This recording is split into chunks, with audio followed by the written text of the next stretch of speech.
Today is December 22nd, 2024, and welcome to the 420th episode of the So Videogames podcast. Here on the show, I talk about any game at all, including new stuff, old stuff, and anything in between. My name is Brad Galloway. I'm the one-man host of this show, and I'm also the editor of GameCritics.com, a website that uses the full range of review scores from 0 to 10, while also offering full accessibility info on every review that we publish. Thank you for joining me today, and you are in luck. This is the super duper big boy deluxe extravaganza top 10 games of 2024 special. Here to help me count down the hits is everyone's favorite man about town, Carlos Rodela. What's up? Carlos, it's been a while. It's been a minute. It's been a hot minute, I think. Yeah, or a cool minute, because it's kind of cold. It is kind of cold. It is December after all. How you doing, sir? I'm good. I've been out in my adventures and in the wilds, as you say. Whenever I'm gone, I'm in the jungle or something. Off the jungle somewhere, catching all sorts of diseases. You all healed up? I'm healed up. Yeah, I'm doing good. Back a little bruised, but yeah, here to talk about games. And what a great show to be on. I know, right? I was thinking as we get closer to the end of the year, there's been a lot of games. There's no way I could possibly cover them all. Even with the amount of games that you and I each play individually, I bet there's still a hojillion games that neither one of us has played. But I figured, at the very least, I need some backup for this kind of wrap-up show. Just a little extra coverage, and who better to do it with than you, sir? And I always bring the weird games. You know that. Like, I'll bring something, probably number 1 or 2 on my list that you didn't play, I'm guessing. Well, you know, this is going to be a pretty interesting year, honestly, because I don't know about you, Carlos, but I've played a lot of games right now. And I think I keep a list, as you know that I do, and I checked it yesterday. As of last night at like 11:34 p.m., I had played exactly 250 games. Dang. Which is like a lot. I mean, it's not, you know, it's not one every day, but it's like one every, you know, it's close. I can't do the math. I'm not good at math. You know this. But it's like I'm playing games all the time, basically. And I still feel like there's a bunch I didn't get to, but it's interesting because, and I'm curious to hear your take on this, without spoilers, this is one of those years when I genuinely didn't have like that game where I'm like, oh, this is the one, this is number one, this one stole my heart, this is the one that's taken it all, this is the creme de la creme. Like, I played so much good shit this year. I played like good game after good game after good game. I played plenty of good stuff, but I mean, semi-spoiler, even though it's not a spoiler, like even at this moment, right now, we're recording in real time, I am still kind of like hemming and hawing about which one deserves to walk away with number one. What has your year been like for you, sir? Yeah, I feel like that's a similar thought throughout the industry and a bunch of, you know, YouTubers and journalists, because I think I heard someone say it was a good B+ year, you know? And kind of. I mean, yeah, not in an insulting way, but yeah, I kind of agree with that. Yeah, B+ is good, you know? Like, I wish I would have got that in yeah, high it was good school. for me too, so yeah.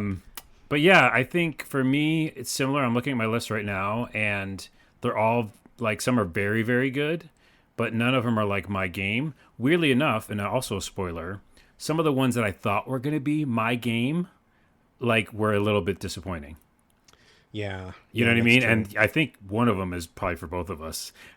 We might have that same thing. But yeah, I feel like that's what it is. It's like a bunch that were, like, poised to be like the best thing ever played, and then they just weren't. So yeah, it's tough. And even last night I was looking at my list and I'm like, gosh, you know, and in fact I did switch 2 of them last night, and I'm like, oh boy, like, you know, my top 3 or 4 or even my 5, I know this is ridiculous, it sounds so waffly, but like, if you took my top 5, you could like write them down on a little slip of paper, throw them inside like a fishbowl, and draw them out at random. And whichever one came out, if you said that was number 1, I'd be like, yeah, that's number 1. Like, I just, they're almost interchangeable.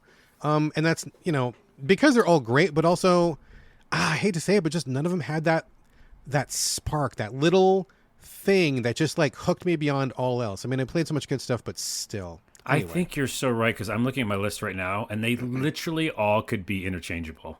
Like, I don't think any of them are number 1, but I'll do my best. Yeah. I think in the whole history of me being at Game Critics and of doing podcasts in general, whether it's this one or the GameCritics.com podcast, I think there's only one year when I just couldn't decide on number 1. And the only other year that happened was because all 3 were like amazing.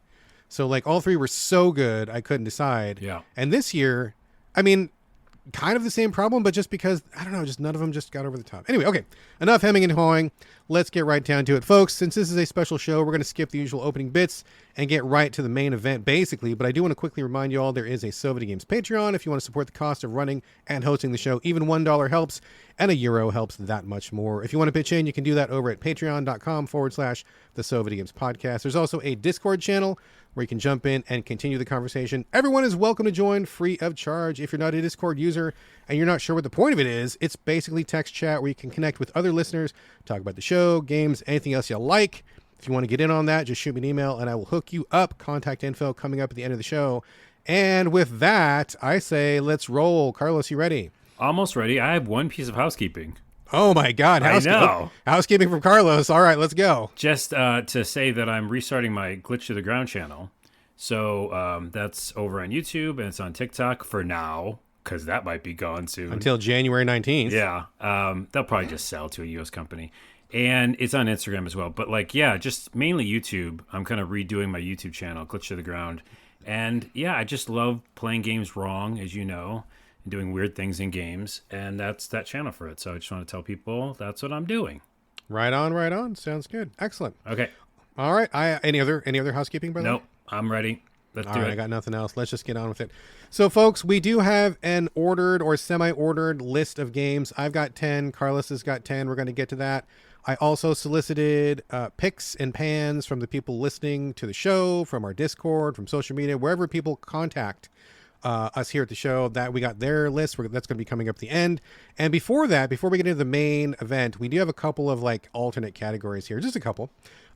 And I know that a lot of people like to focus on the positive for the end of the year. We're celebrating the best. We're celebrating our favorites, the best times we had, the good times. But we are going to start off with just the disappointments, because I have to have a little bit of, salty with the sweet, a little bit of sad with the happy. We're going to start with the disappointments. We're going to do this real quick. We're going to get through it, because I just can't do a show without saying something negative. And then it's going to be just cheerleading, banners, streamers, everything for the rest of the show. Okay? You down with me, Carlos? Okay, yeah, let's get out of the way. Let's start with disappointments, get it out of the way. Carlos, sir, if you have disappointments this year, if you have any, if you were disappointed with anything at all this year, this is the time to talk about it. Do you have any disappointing experiences in video games in 2024? Anything you want to share? I mean, I have kind of a million, but... Okay, maybe three. Let's do three. I have 4 or 5. So let's see. I have Starfield Shattered Space, and I'll just quickly talk about that because... Yeah, give us a quick blurb on each one. You and I are infamous for the Starfield review. Oh, yes. And I still enjoyed it, I didn't love it, but I still enjoyed it and played it, beat it a few times. And was kind of excited for Shattered Space because they made it sound like they're making one region. It's going to be this whole planet type area you can explore, not like those, randomly generated ones. And a lot of quests on it. And it's just a kind of a, focus on story and stuff. I got to it. I played it and beat it, by the way. So you can't say that I didn't review it. Right. And the story was throwaway. Everybody I didn't care about. None of the characters I wanted to live. I didn't care. I didn't care if they lived or died. You can all die. I really don't care. I don't. And by the way, there's spoiler for Shattered Space. Spoiler. At the end, you could be like, "Hey, everybody, fuck off. I'm leaving now." And they're like, "Damn!" And then they treat you like an enemy. Oh man! If you leave, does it delete your save? No. It's just like when you come back, they attack you. Oh, that would be funny if that was a so meta thing. I'm so done with this game. I'm leaving and fuck you all. And my save is deleted. Oh, nice. Like Eternal Darkness or whatever. Exactly. That'd be so fun. So yeah, I just didn't care. It wasn't fun. The enemies were cheap.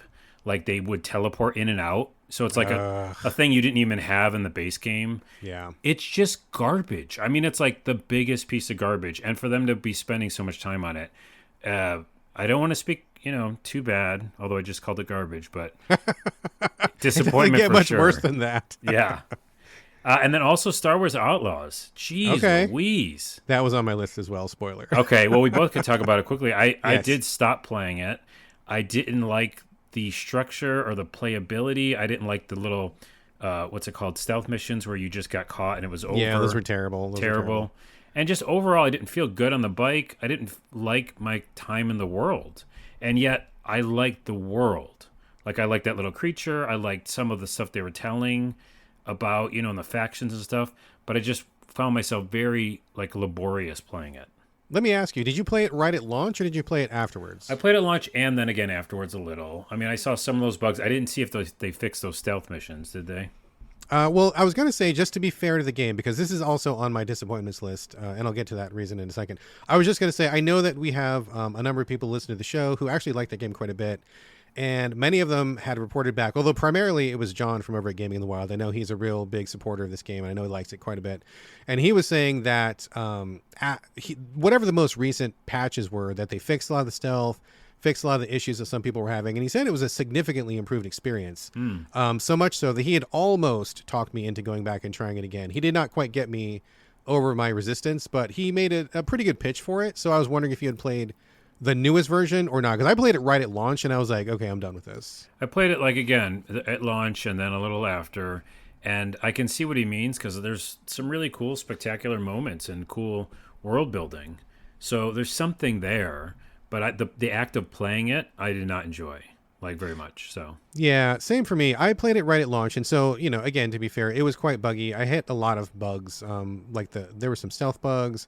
I fell through the world one time. The grappling hook thing wasn't quite working for me, and I had some navigation problems. But beyond that, I just did not care for just the general stealth, how much you had to do. And I know that they fixed that. I guess apparently it's a lot more viable to run and gun these days or whatever. But the idea of being a Han Solo-esque rogue is fine. I thought Kay Vess as a character was fine enough. No problems with that. Although I gotta disagree with you. I hated Nyx the animal. I detested that thing. Hated. It just was like so saccharine, cutesy. It just was kind of gross to me. I did not like it. And how much you used it, I didn't enjoy either. So that was kind of a whiff for me. Well, I'll join you in saying that I didn't like having to use it like as a distraction thing. Like I didn't want to do that at all. But they made you. So Yeah. It was just a real letdown. And I don't think anybody was pulling for that game more than I was, except for maybe John. But I really tried my best to get into it, and it just at every turn just kind of left me really cold. So I had to bounce on that one. So Same. definitely disappointment. Yeah. Here's another one that's a quickie, and I got so mad at this for some reason when I bought it, because I bought it full price. You know me, Oh, that's terrible. full price Carlos. That's what we call you. Funko Fusion. Oh man, I saw that coming, and I stayed far away. But tell us about it, dude. I mean, I heard it was kind of a train wreck. I just thought it might be like this collectathon. I was in that mood for, you have that vibe where you just want to collect things. Maybe like a Lego Star Wars kind of a thing. Yes, exactly. Yeah. And I'm like, Yeah. okay, with all these different like movie properties, and I'm like, all these different films that were in it. I was like, oh, that's cool. You can be in like with Scott Pilgrim and stuff. And I just thought that was a cool idea. The gameplay is atrocious. I never even used that word, I think, in the whole So Video Games podcast history. It is an atrocious gameplay. Really? What's so bad? I didn't even try it. Like, what's so bad about it? Just running around is terrible. Jumping is terrible. All it feels bad. Then you shoot. A lot of times it's mainly just shooting, and the melee is garbage. And then when you shoot, aiming's bad. And then like enemies like respawn, or like there's like missions that are just weird. I can't even remember because it was a blur. I was just like anger blur. Like I was like angry when I was playing it. Yeah. But everything felt terrible. And then they like penalized you all the time, and then there was like timed things you had to do, and if you don't do it in a certain amount of time, you had to start over. I was like, what is this game? Why did it get made? Man, I'm salty about that game, but yeah. Well, I thought about it for like 0.25 seconds because I knew that like He-Man and Skeletor were in it. And you know what a Masters of the Universe fan I am. And just for that aspect, I almost was like, maybe. But no, I'm not a big Pop Funko guy at all. And I'm not really that big a fan of like the Lego Star Wars type gameplay. So yeah, nah. I mean, if I had bought it, it would have been just for like collectible purposes or something, which is dumb, and I did not bother. But yeah, I heard it was kind of a flop. So sorry I had to pay full price for that. There. Yeah. Two more real quick is this one's a huge disappointment, and I don't even want to say it out loud. But Ease Nordic. Oh wow, an Ease game. I love Ease. You're like the Ease guy. Yes. And what they did is they introduced a blocking and parrying mechanic. Oh, I did not hear about that. That's crazy. Oh, geez. Do you have to use it? No. Do you probably have to use it? Yes. It's like some bosses, like you have to do that too. And I was like, this isn't Ease. Like, or the Trails game. Like this developer doesn't do that. And they were like, want to do a little Soulsy, Man. And so it is. I didn't play it. I was like, I played the demo, got to one of these bosses where I had to block and parry, and I just didn't feel like I was doing damage, and I was like, no, I'm out, because that's not what funny. I come to ease for. You know what I mean? Yeah, not at all. It's funny. We do not have the category of like what trend do you hate the most in gaming this year. But I think parrying would probably be near the top of our list, right? Like if we were to pick one, like parrying can take a break for like 2-3 years. I'm fine. Yep. So All right, what's your last one? The last one is also on your list, I'm guessing. Maybe. Plucky Squire. Oh, that was yes. It's not on my list, but I fully agree with you. Yes, I do fully agree. Good golly, Bright. When I was on the show, we would talk about it. We'd hinted at that we'd want to play it for a long time. Yeah, it was hot. We both got to play it off, I wasn't on the show, and I was just let down. I mean, I got some buggy stuff in the beginning, but after that, I just got the gimmick right away, and it wasn't too much fun, and I didn't care enough about the story, which I thought I would, and I beat it. But oh my God, you did? I did, yeah, because I was dedicated. Wow. I got pretty far, and I was like. And I got angry at those 3D sections where the bugs would kill you and have to restart and stuff. Yeah, those sucked. Yes, it just was. There was a lot of quirkiness that I didn't like, and I was just let down. That's a good pick. It didn't even come up in my brain because I think I just deleted all the brain cells where the memories of that game lived. Yeah. But that was very, very hyped. Very, it looked amazing in trailers, hot trailers. But then when you played it, I agree with everything. It just way too talky, way too simple. Gameplay was really flat. I've heard some people say that it's a great game to play if you have a very small child and you play it with them like you're reading them a storybook. Mm-hmm. And that makes sense. I mean, maybe it's supposed to be at the 6 and under demographic or something like that. But boy, it felt like a lot of lost potential to me, and I bounced on it pretty quickly. I couldn't even imagine finishing that all the way to the end. So, well, I did. What is your list, sir? So we kind of. Oh, your list has a bell. Pardon me. It does. It does have a countdown. They're like, oh, Brad's going. It's the alarm. So I had we have a lot of crossover here. I think one that I have mentioned before is called Insurmountable. This is like a small indie game. I feel kind of bad for choosing this one because I know it's a small team and it's an indie game that didn't get a lot of attention. But this is one that I was personally really, really hyped for. And I think that's kind of the epitome of what this category is about is not necessarily that we're picking the worst games of the year, but the games that we are disappointed in. And in order to be disappointed, you must have some hope at the beginning, right? Mm-hmm. If you think something's going to be crap, and it is crap, then you don't care because it was what you thought it was. But, disappointment is that drop off, that fall, right? And Insurmountable was one that I was very, very excited about. It's a roguelike, turn-based, mountain climbing survival game. So super, super uber niche, right? Yeah. Hex space. And so you start at the base of this mountain. It looks like, I don't know, Himalayas or something. And you've got to manage heat and water and food and your injuries and your tiredness and stuff. Super systems based, and it just seemed totally up my alley, right? And I've been wanting a mountain climbing game. Again, super, super niche. It's probably just me and 3 other people. But I'm I really want a cool mountain climbing game where you, just kind of trudge your way through it and fight your way to the top. That just seems like something fun that I'd like to do. And it looked great in trailers. It was PC only for a while. They announced the console version, and I was ecstatic because I thought I wasn't ever going to get to play it. They brought it to PlayStation and Xbox, I believe. And I just was oh man, I was kind of gutted. It just felt very bare bones. It was a bad port. Controls were not great. Gameplay did not feel very dynamic. It was kind of, it was almost brutally difficult in some ways. And it was easy to cheese in other ways. And it just did not have that spark that the best roguelikes have for you. When you want to do one more try, or you got to just get a little bit further, or you know how you can do better next time. It just didn't come together. There just wasn't any juice to it. So I was personally really, really disappointed in that one. So that was a bummer. Yeah, it seems like it could be up your alley because I saw the trailers for it. So, but yeah, it just looks so cool in the trailers. But it didn't get there. The only other one I'm going to mention is Helldivers 2. Honestly, ooh, there's a hot take. Yeah, kind of a hot take. So just full disclosure to anybody listening, I checked yesterday because that new feature that's on PS5. I don't know when they added it, but the thing that when you hover over the game in your library, it tells you how many hours you played. I love that feature, dude. That's so awesome. I've put in, I think, 239 hours on Helldivers 2. So I put my time in. I think I'm level 78 or something like that. And, there's so much going for it, but it had so many problems this year. It the developers spent basically 3/4 of the year actively nerfing anything that players liked. Any gun that seemed like it had potential, any ability that seemed fun, the developers came through and just nerfed everything. Nerf. They were nerf happy for so long.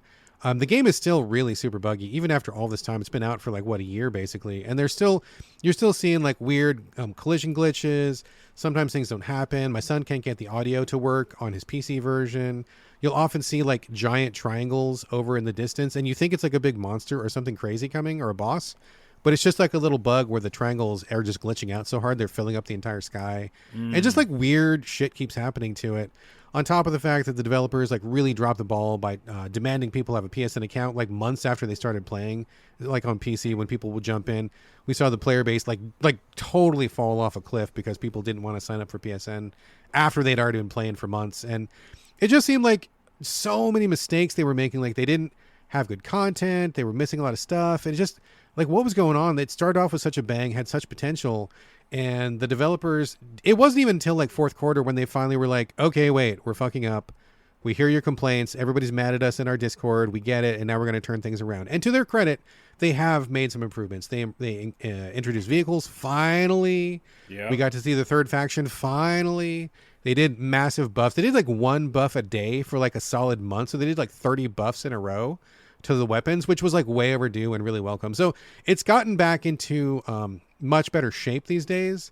But man, they were just fucking up so hard for so long. I thought the game was going to crash. I was honestly surprised in some ways that they made it until December, but hopefully they're going to turn that around. But that was definitely a big disappointment. Well, two thoughts on that real quick. One, I did play the new, like areas or whatever with the Illuminati or what are they called? Oh yeah, the new city areas and the Illuminates. Yeah.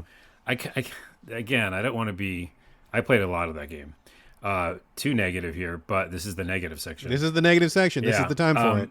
I was kind of excited to, go to Earth or go to areas near Earth and see like cities and stuff like that.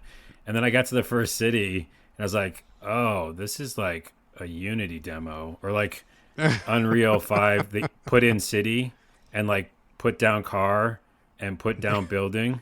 Yeah. You know what I mean? It didn't look like a city. It looked like a map, Yeah, it's not like an Ubisoft open world city thing at all. It's just like and I just feel like with a lot of the mountain ranges and the beautiful scenery they do, like jungles and stuff, I was like kind of let down. I was like, wow, this looks pretty cookie cutter. Like they just kind of threw it together. And I didn't like that at all. It really took me out of like, this isn't a town. This is like a fake town, Yeah. And then I fought the aliens or whatever for a little while and I blew up a spaceship. But yeah, I'm definitely let down with that game. Yeah, for sure. All right, those are all of the disappointments. Anything else you want to toss in before we move on, Carlos? No, let's get to positive now. All right, so before we get to other lists, I do want to say, as I kind of referenced at the beginning of the show, even though Carlos and I both play a bananas amount of games per year, I played 250 games. Probably will play a couple more. Carlos, I'm sure you're probably in that same ballpark, I would imagine. Mm-hmm. There's just too many games to play. Like I straight up didn't have time to play everything that I wanted to play. Games that I thought could be serious Game of the Year contenders, I didn't have time for all those, let alone other ones that might have been indies or surprises or, just things I just wanted to check out randomly. So we're going to name off a couple games here that we wanted to get to and just didn't. So Carlos, you have any of those on your list this year? I have 4. Okay. Do you have a few? I got 4. Okay. First one is 9 Souls. 9 Souls. I'm surprised. I'm surprised you're going to think about that one. Well, because I know it's more, I don't want to say Soulsy, but Souls-like or whatever, but it's definitely like, fight and be careful. You might die at any moment, but it's a 2D.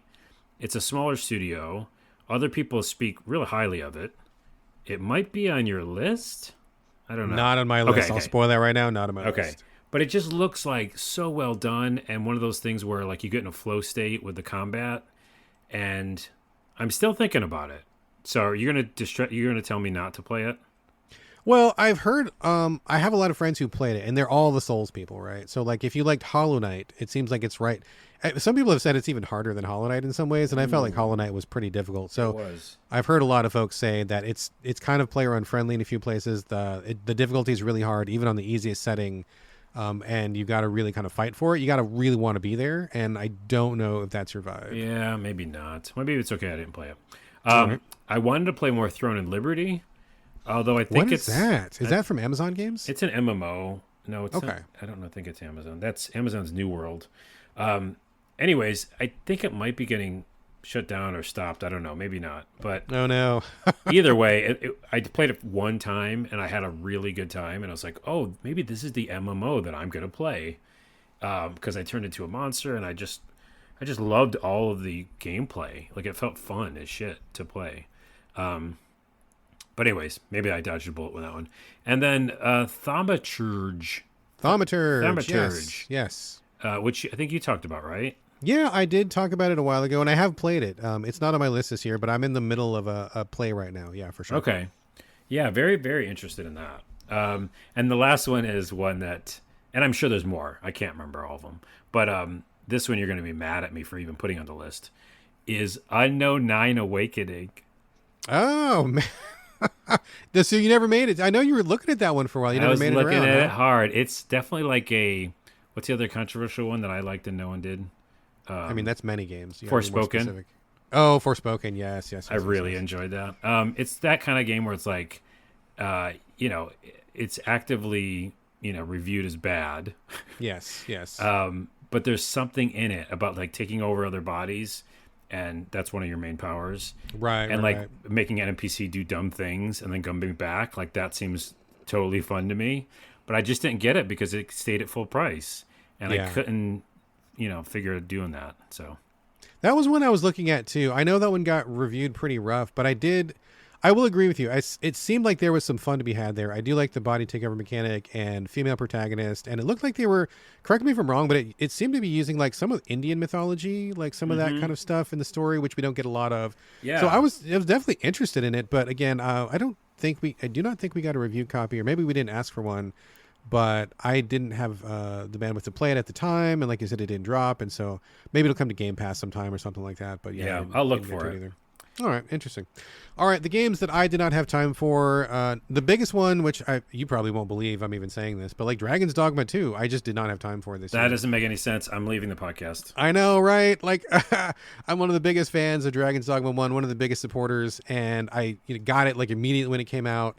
But I was busy with other things, and then I just kept not having space in my life for like a big game, and I figured if this was even remotely close to the first game, that's kind of a big game to take on, and so I kept kicking the can forward and forward and forward, and I don't know, man, I just never got around to it, and I kept thinking about it, and I just didn't make the time in my life for it, so I feel kind of bad about that. But wild, you should feel bad. How about that? Yeah, I do. Confirmed. Okay, good. Yeah, but I did not even press start on that one. I have it on my hard drive still. We'll talk about that game later. Okay. All right. Dragon's Dogma 2. Next is Arco. Now, this one is a kind of a cheat because I did start this one. This is a 2D. It's got like, I call it micro graphics because everything in this game is really, really, really small graphics. Your character is like 4 pixels high. A town is like 20 pixels high or whatever. It's kind of a visual novel, but there's also like a real-time tactics thing going on, and it's about, I don't know if it's Mexico or South America or something. It's like a Latin flavored tale of like murder and revenge, and it just was really cool. But for some reason, I fell off of it. I think one reason was in the beginning, I played the Switch version, and in the Switch version, I couldn't see some of the skill trees, so I spec'd myself completely wrong, and so I got a lot of trouble halfway through the campaign, and then I realized I made mistakes, and I didn't want to just like immediately go back and like start over. You know what I mean? Like sometimes you're like, I need a little bit of time away from this, and I'll come back to it. And I think if not for that, I probably would have kept pushing forward, but I put it down thinking I was going to return to it because it was pretty great. I mean, I really liked what I saw, but I never came back to it, and I kind of just forgot it existed, and now we don't have any time because we're recording the show right now. So yeah, you're not going to play it right now. Not going to play it literally right now. The other thing that I did not have time for, again, kind of like Dragon's Dogma 2 and also kind of like Arco, in that I started it, Metaphor Refantasio. What? I'm leaving the podcast again. Dude, I have played so many Atlas RPGs, and I know this is like a minimum 100 hours, like minimum 100 hours commitment, right? And so I'm like, okay, am I going to have 100 hours? No, maybe later. And I just kept, I kept trying to fit it in between other things, and it wasn't working because like that's the kind of game you got to focus on.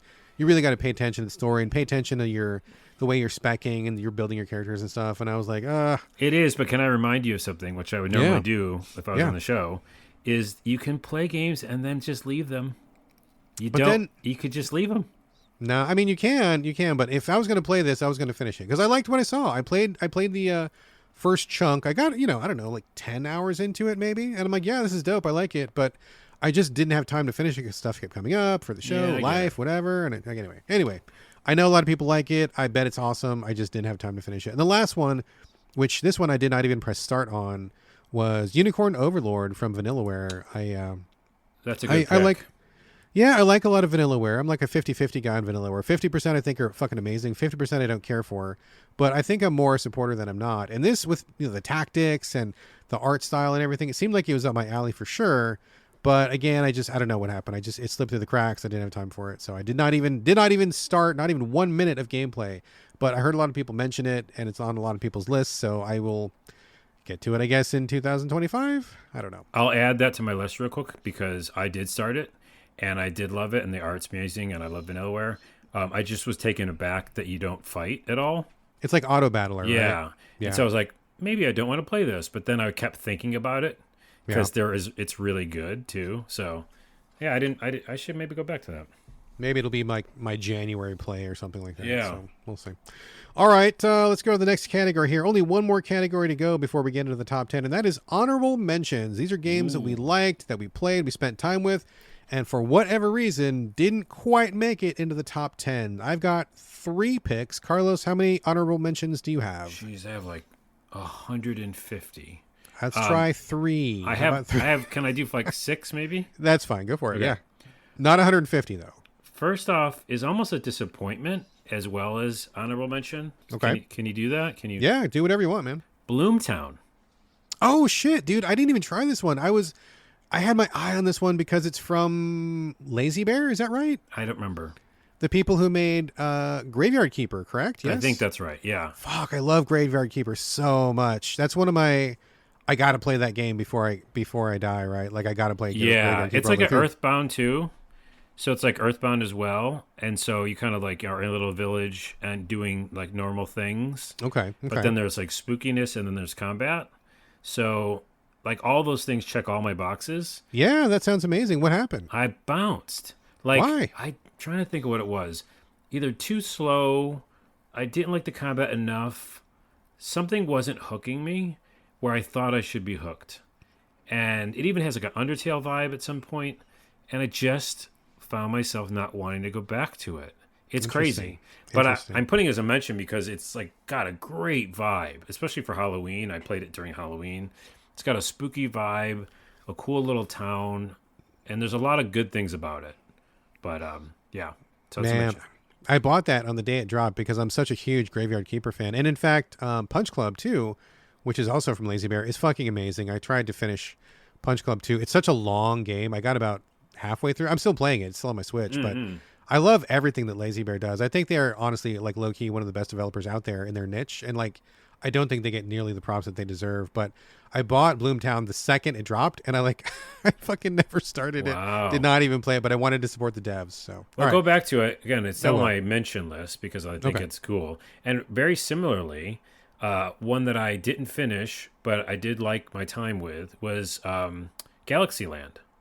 Oh shit! Is dude, it Beyond Galaxyland or Galaxyland? It's Beyond Galaxy. Yeah. I can't believe that because that's another one that I have, and I have not even started, but it's on my list of like I really want to get to it soon. I can't believe you played both of those. Tell me about that one. It's really fucking cool. Like it's such a weird game. Yeah, you're a character who like has to leave Earth for some reason. No spoilers because the beginning is a spoiler. Okay. And you're out in the galaxy later and trying to figure out what happened. And it's a 2D game, but an action like fighting game, action, I don't want to call it RPG, but like you're fighting monsters and stuff 2D. But then it's mainly story stuff. And you're trying to figure out what happened. You meet people.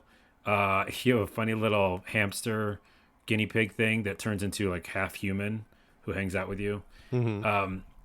And you're just doing a lot of exploring and a lot of story stuff. And you're trying to figure out what happened to Earth and what you're supposed to be doing on these really weird planets and meeting people and doing puzzles. I don't like the puzzles as much, but yeah, it's such a cool, unique art style. Yeah, it's very attractive. And it's like old PC kind of like games, I feel. And it's just a good world they made. And I'll probably go back to it and beat it now, just talking about it. But yeah, what a really special game. All right, good. All right, what else you got? I'm going to put, this is a controversial hot take, and if you want more information on this, go to my YouTube channel later. But Path of Exile 2, Okay, interesting. All right, I haven't heard a lot about this one. we have so much to catch up on. But like, I'll do a mini version, which is I've been playing all the ARPGs ever, and I played that when it came out. It's in early access right now, and it was a really crazy time that I wish I would have shared with you on the show. But like, everybody in the world was trying to get in, and we all couldn't get in because the servers were crashing. It was like 1 million people preloaded the game, which is the biggest in history, I think. Really? Of a Okay. game. Yeah, 1 million Wow. people. And me and a bunch of streamers were online, and we're all trying to get in and like messaging each other. And we all finally got in, and we're like excited. But then when the glow wore off for me, I was like, it's definitely more of a slower, I'll say Souls like, in the fact that like it's tough. And PoE 1 and in Diablo 4, like you can go through and kind of just figure it out and then have fun, just destroy mobs. Yeah. But this was like, yeah, any mob could probably kill you kind of thing. Oh, really? So they jacked the difficulty way up. Yeah, yeah. And so I was like, oh, I don't feel strong. And that's what I usually come to these games for.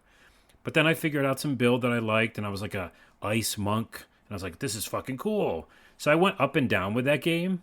So that's why it's an honorable mention, because there was, such great things and such like, I don't know. So that's where it sits still. Like, I still play it here and there, but it's a mention. Yes. All right. Makes sense. Makes sense. I Yeah. gotcha. All right. And then also Dragon Quest 3 HD2 Remake. Okay. Didn't love, but really enjoyed. So it's Gotcha. just like a bunch of like what quality of life stuff for Dragon Quest 3. Right. That's what Gotcha. that is. Okay. The other one is Witch Springer, or Witch Spring R. Is that a Japanese RPG? It's an RPG. I think it's Japanese. It started as a mobile game, and okay. This Yes, is the yes, console port. And then they did a lot of quality of life for console, but it's just so relaxing and fun to play. Really simple. Like Gotcha. you want a simple RPG just to chill out with. And then 2 more is Black Myth Wukong, Okay. because it's definitely not my game. It's the hardest hard game. It's like the hardest Souls like I think ever. But I still love the world and the Chinese mythology and just the look of it. And I actually did pretty good at like fighting bosses. So I was like, oh, this is my game. But then I would get to a place where I was like, oh, I can't beat that thing. So it's like a mention because I just enjoyed the world a lot and I like playing it. And Final Fantasy VII Rebirth. Really? Okay. That's not on my top 10 list because it's really good, but it's still Final Fantasy VII, and I'm kind of burnt out from it. I don't know what your take on is on that whole remake series. I have not engaged in any of it at all. I don't really even have an opinion. It just becomes a slog. I don't know. For me, it just seems like 100 million hours of Final Fantasy VII, which you and I both played when it came out. Yeah. Yeah. I know it's a different version. Don't come at me in the comments. It's definitely, they changed it, but I still liked it a lot, so that's why it's on my mentions. Okay. All right, that's Fair. it. Fair. All right. I know that people who listen to the show often like us to review or like repeat the titles because sometimes people are like writing them down, they're listening, they don't have a pen handy or whatever. So let's go back, and if we can just really quickly go over the titles of the games. And I'm going to cheat a little bit because I forgot one disappointment that I wanted to throw in there that's going to blow up the podcast. So let's go back to so what are our disappointments? Carlos, what were your disappointments? Starfield Shattered Space, Star Wars Outlaws, Plucky Squire, East Nordic. Oh, that's a huge one. Funko Fusion. I think that was it. Okay. And my disappointments were Insurmountable, Star Wars Outlaws, Helldivers 2, and here's the one that I'm going to throw in right at the end here. I forgot to mention this earlier. Elden Ring, Shadow of the Erd Tree. Disappointment for me. Whoa, Dude. I almost did a spit take. Big disappointment. I know it's a lot of people's like favorite game of the year, et cetera, and I'll tell you why. I really liked Elden Ring. I had a great time with it. I thought it was the most accessible Souls-like. Me and my wife played a ton of it together. We played like the entire game together, which was really great, despite the fact we got invaded like every fucking 4 seconds. But when it came to Erd Tree, I did not like what they did. I did not like the Skadu Tree upgrade system. I felt like I did not quite understand why they were doing what they did. I felt like I wanted to just continue my same character forward and not have to deal with like being sent back down to 0 basically. I don't know why. I mean, if somebody felt like they were overpowered for that, they could start a new character and just go into it or whatever. If I wanted to just feel the same way and just keep going and do more of it. And I feel like also some of the bosses were just like From went back to their habit of like jacking up the difficulty for DLC. I felt like a lot of the bosses were really unpleasantly hard, and to the point of where I just didn't want to put in the time. Where even playing with my wife and just going through it, I was like, this is too much hassle. This is like annoyance, and I just don't like when From gets like this, when they get in their zone of like being shitty to people. And Yeah. for people who like that, I mean, more power to you. Like whatever. I'm not trying to say it's a poorly made game or anything, but for me, it did not deliver what I wanted. I just literally wanted more Elden Ring. Yeah. I think the difficulty curve in vanilla Elden Ring was just right.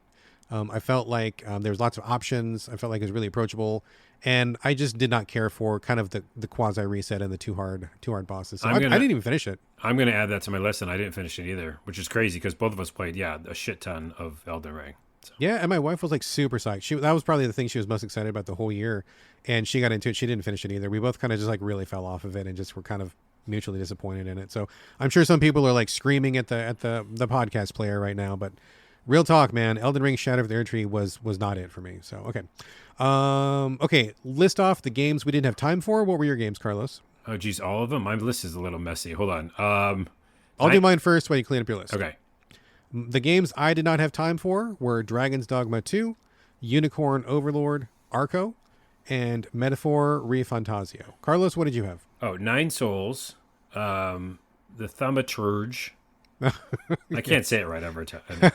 That's fine. We gotcha. Unknown Nine Awakening, and Throne and Liberty.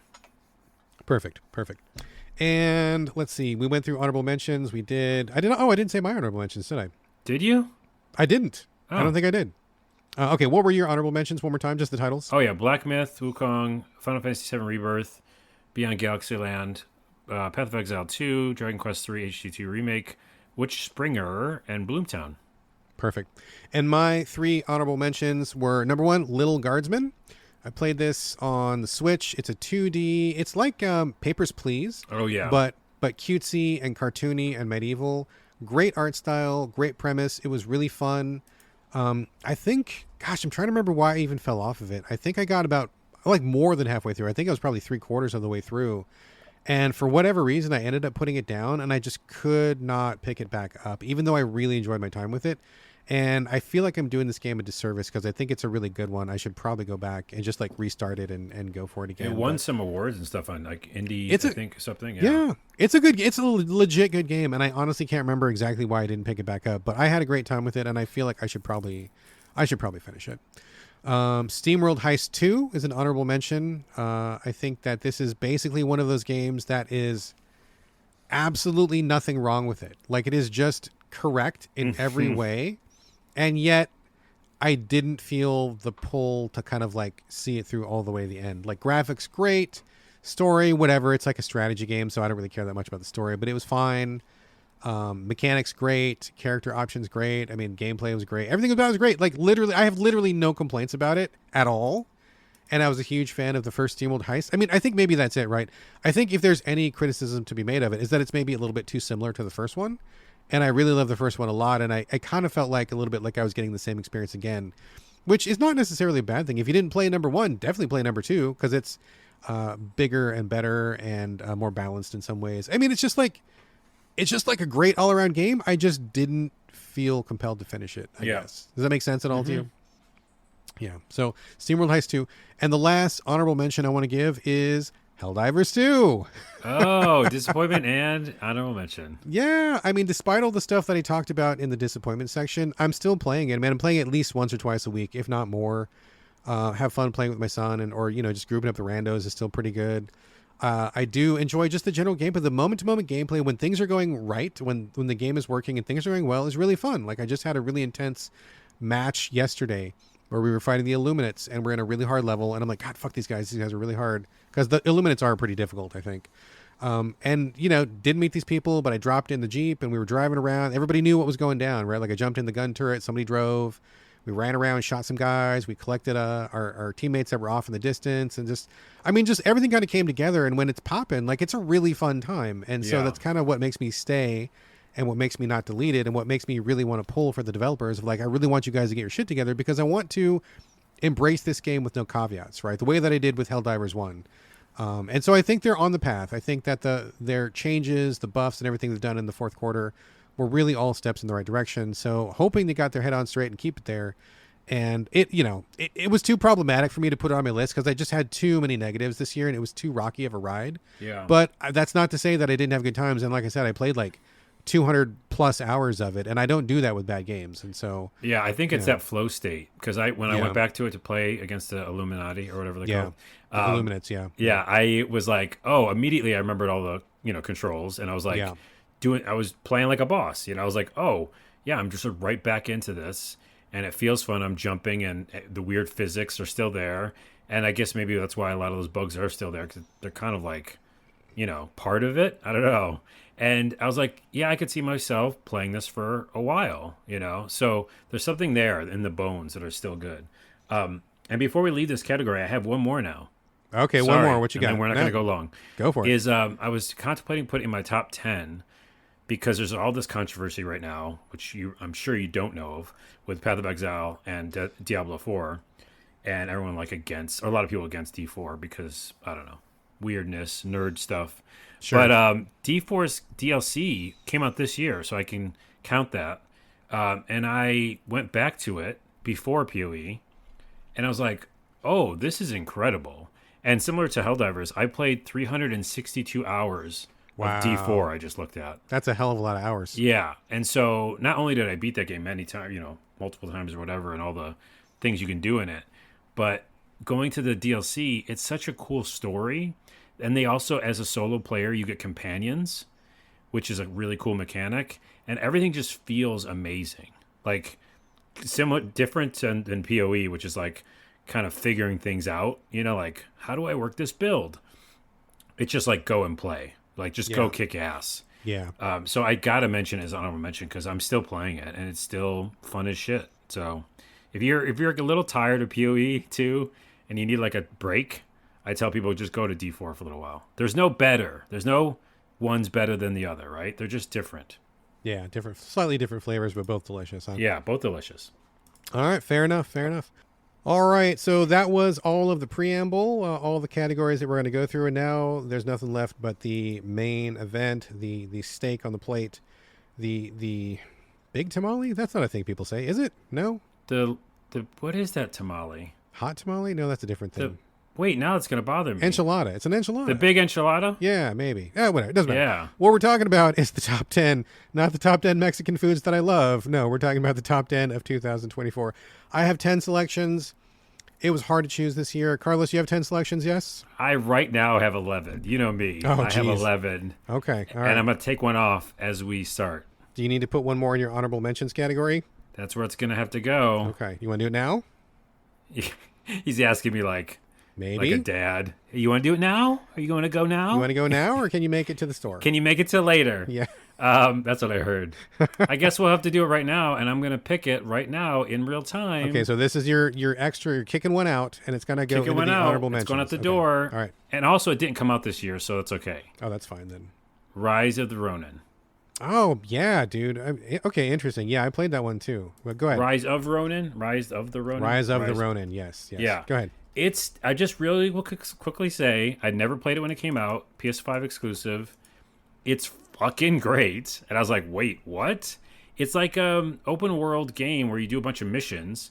And yeah, you're like a samurai, and it's, in Japan, and it's this whole like, Shogun era, whatever. Yeah. Like, what's the other one? Ghost of Tsushima. Yeah, kind of it's like... got that same vibe, mm-hmm. but it's definitely more like hokey at times. Like, you take pictures, you rescue cats. I don't know how much you played of it, but it's like a GTA game. Almost, like, yeah. Yeah, and then you get on a horse, so there's like a Witcher vibe, and you're going place, and you're leveling up, which I love. So I'm like, I feel like I'm getting stronger. And even if there's like Souls-like type fights, it doesn't really feel like that because you can change the difficulty, you can level up. And I just felt like I was getting stronger all the time. So I felt like badass, And the more I talk about it means I want to go back to it really badly because I didn't beat it. But what are your thoughts on it? I really liked it. All right. So with this being in your honorable mentions category, I played a fair bit of it. That's one of the ones I bought full price, and I was kind of mad about because it's from the Neo team, and I love Neo 1, Neo 2. And Right. also the other one, I forget the other one they did. They did like another one. I can't remember what it's called. Anyway, I liked all of them, and I'm like, there's no way this game cannot be a hit for me because I like the last three that they've done, Team Ninja stuff, and I did not care for this one honestly at all, dude. I mean, I'm down with the idea. I did not care for Ghost of Tsushima, and I thought, well, maybe this team's going to do that material better, but I felt like they fell into a cookie cutter formula too quickly. Like I didn't feel like there was enough variation from area to area. And it kind of ran out of steam. Some of the missions I didn't care about. I didn't really care about the story. And the combat, I was kind of hoping for like the same Neo level combat, but they simplified it, which I guess is fine. But Right. after having been through Neo 1, Neo 2, and whatever that other game they made that I forget the title of, those all have like really technical, Souls-like-ish combat that I was kind of looking for, and it just didn't quite deliver. So, it was all right, I guess, but like I bounced on it about halfway through, and I'm like, I'm good. I got the experience, and it just feels like repetition at this point. The reason you didn't like it is the reason I liked it, which is it was easier. I mean, maybe. I mean, that's probably part of it, but Because it was like a little like you're right in the fact that it wasn't like technical. It was like sloppy. yeah, Like the combat was like a GTA, right? Or Sleeping Dogs, Yeah. or whatever, or a traditional RPG, like an action RPG. Like I just ran around and hit things, and I upgraded stuff and I got better, and then I did weird missions about finding cats. Yeah. So for me, it's like a Carlos game, So that's why I liked it. But I get why you didn't. It's funny. Just as a quick side note, I think that one of my personal like pet peeves in any game is when you take photos as part of the gameplay. I'm noticing that anytime any game anywhere brings up, here's a camera, now I need you to take pictures. I mean, if it's not Pokemon Snap or something, if it's just like a random game, but then all of a sudden you're taking pictures, I'm like out. That's the point at which I'm like, I'm out. Like, I don't want to take pictures. That happened to me in Indiana Jones. It happened to me in Rise of the Ronin. Like, I'm just like, I don't fucking ever want to fucking take pictures ever. Fuck you. And so I don't know what it is. I don't know. It's just a thing with me. So maybe that's another reason why I bounce, because I fucking hate taking pictures. I do too, and we didn't talk about it because I haven't been on the show. But Indiana Jones, I started too because it was on Game Pass. And the minute they gave me a camera, I was like, no, we're not doing this. Don't make this part of the thing, because Yeah, I've been having a good time. I don't want to do these pictures. Just out of curiosity, it has nothing to do with the show at all. But like, how much did you play of Indiana Jones? And you bounced on it, I assume, right? I didn't bounce in the fact that me. I make weird videos, glitch to the ground, shameless plug, and it like I made a lot of really good videos from that game. Oh, I bet. Because I there's bet. some funny things you can do with like the NPCs. Yeah. I played like dodgeball with weapons because it's the enemies sometimes throw their weapons at you. They do. And there's a section, I just will mention this real quick. This is a video. There's a section where like I got out of the map a little bit because I'm that guy. That's what you do. Yep. And they can't, the enemies can't come over to me where I am. So they just keep throwing their weapons at me. And of course they have unlimited Right, sticks to throw right. me. And so I start throwing them back at them and they caught them. We were playing dodgeball. Oh, that's silly. And That's anyway, really so that game is fun and hokey. And I do like and respect what they did with the storytelling because it's really kind of an adventure game. sure. So, kudos to them for that. It's not my game type of game, but like, yeah. Fun for videos. Anyways, back to the list. Back to the top 10. Okay, so that was we covered your extra honorable mention. We went off on a tangent. We talked about Sorry. random bullshit. Now let's officially start the top 10 of 2024. Carlos, what was your number 10 pick of 2024? Number 10. And I will say this as a caveat. I'm back, baby. You're back. What? Carlos's asterisks and caveats. This is kind of a top 10 list, but they're not in a specific order. They're close to it. Okay. Okay? Sorry. Are we talking There's no about this is like 9.75 or what are we talking No, about? I mean like, 10 and 9 are interchangeable. 7 and 6 are interchangeable. That kind Okay, of thing. that's fair enough. Whatever you got. So I'm putting number 10 is Dragon Age Veilguard. Interesting. Okay, talk to me. A lot of people had divisiveness for this game. There's a lot of weird things in it and some things that don't make sense. The short version of development for this game was it started as a different game, more of an online game, and they had to change it. All right, so in case you didn't know, that's what happened. Was it always Dragon Age or would it start off as like a completely different No, a game? Dragon Age, but like with online Okay, stuff, gotcha, right? gotcha. So okay. when they took that out and a bunch of the art style was changed a little bit, I feel like they brought it back to a Dragon Age game. And as you know, I played every single one of them. Mm-hmm. It just wasn't fully Dragon Age. And it had some like bones of the old game. That said, I like was totally enraptured with it, beat it, and just like that was my life for when it came out, right? Because it's still Dragon Age. So they did enough right that I still love the shit out of it, and some incredible ending, like cutscenes and just like gameplay with bosses and stuff. Mm-hmm. So good that it almost made up for like some of the slow parts. But yeah, I just the minute I got it, I loved it. I loved playing it, and I saw all the problems with it, but I just saw past them. You know what I mean? Yeah, that's fair. That's fair. All right. Yeah. So it Question still made for my you. list. Question for you. Yeah. I am not like in the Dragon Age camp. I played number 1, loved it. Played number 2, hated it. Did not play number 3 because I was out. But I guess if I was curious and wanted to come to Veilguard, do you need to know 1, 2, and 3, or can you just come to it like as a brand new, if you've forgotten everything or you're a new player? How Yep. much previous knowledge do you need to play this game? None, and you just get benefit from it. You know, like Harding's in it, and a bunch of people from the games are in it. But you could just be a new player. Okay, so It's not such a required. standalone thing, really. Yeah. Okay. Fair enough. All right, that is Carlos's number 10, Dragon Age Veilguard. My number 10 is a very unusual choice. I haven't even talked about it in the podcast. I'm not sure how many people even know it exists, but it's Shadow Tactics Ico's Choice. So if you will remember, Shadow Tactics comes from Me, which is a studio which is no longer in existence. They folded their own shop up and quit because they said they were very tired of making games, which I respect. I mean, I think maybe just take a vacation, bro. But they packed it all up and they are no longer a studio. And Shadow Tactics, I believe, came out 10 years ago, if in that neighborhood, at least 10 years ago. So why am I talking about this now? Because the DLC, Ico's Choice, was the only DLC that came out for this game. It came out on PC 10 years ago. It never came to console ever. And so I never thought I would get a chance to play it. And in fact, now that the studio's gone, I was kind of feeling sad the other day. And I was like, oh gosh, maybe I should just bite the bullet and play it on PC because I'll never be able to play it any other way. And it's like the one thing from this studio who I completely respect that I've never played. It felt weird to not play this. So I was getting ready to just suck it up and struggle with mouse and keyboard and just power through it, And then literally out of nowhere, they're like, oh, hey, we're bringing it to PlayStation. And I'm like, what? Nice. 10 years later, after the studio is no longer in business, somebody's like, oh yeah, here's this DLC that you want to play. Blew my fucking mind that they brought, and it's here. It's a real thing. Playing it on PlayStation now completely caught me by surprise. I never thought I'd be able to play it on PlayStation, which is so exciting. So this is the only DLC to Shadow Tactics. I think it's called Blades of the Shogun, which is what really kind of got me on board with Me in the first place. It's huge, real time. No. It's turn-based tactics, but there are real-time elements in it. I don't even know properly how to describe it, but there's a very small handful of these kinds of games, but no one does it better than Me. And like, as soon as you get into this, it's like, okay, obviously you get why it's so good. This is taking the same crew from the main game. They have a quick like side diversion. So this is supposed to take place right before the final mission of the game. So while everybody is still active and none of the big story beats have happened yet and everything. So it's kind of neat that they kind of wove it in the campaign like that.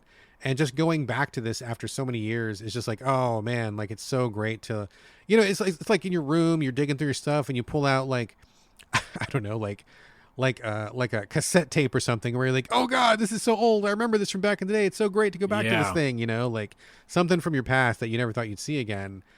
So being able to play it on PlayStation is great. And it's not just nostalgia, by the way. Me does these games better than anybody else. And in fact, most of the games coming out these days are kind of copying the Me formula, and which is fine because I think like there's barely any games to begin with and they do them better than anybody else. So steal from the best, I guess. But you play as a group of ninja. It's like 4 ninja and 1 samurai in feudal Japan era.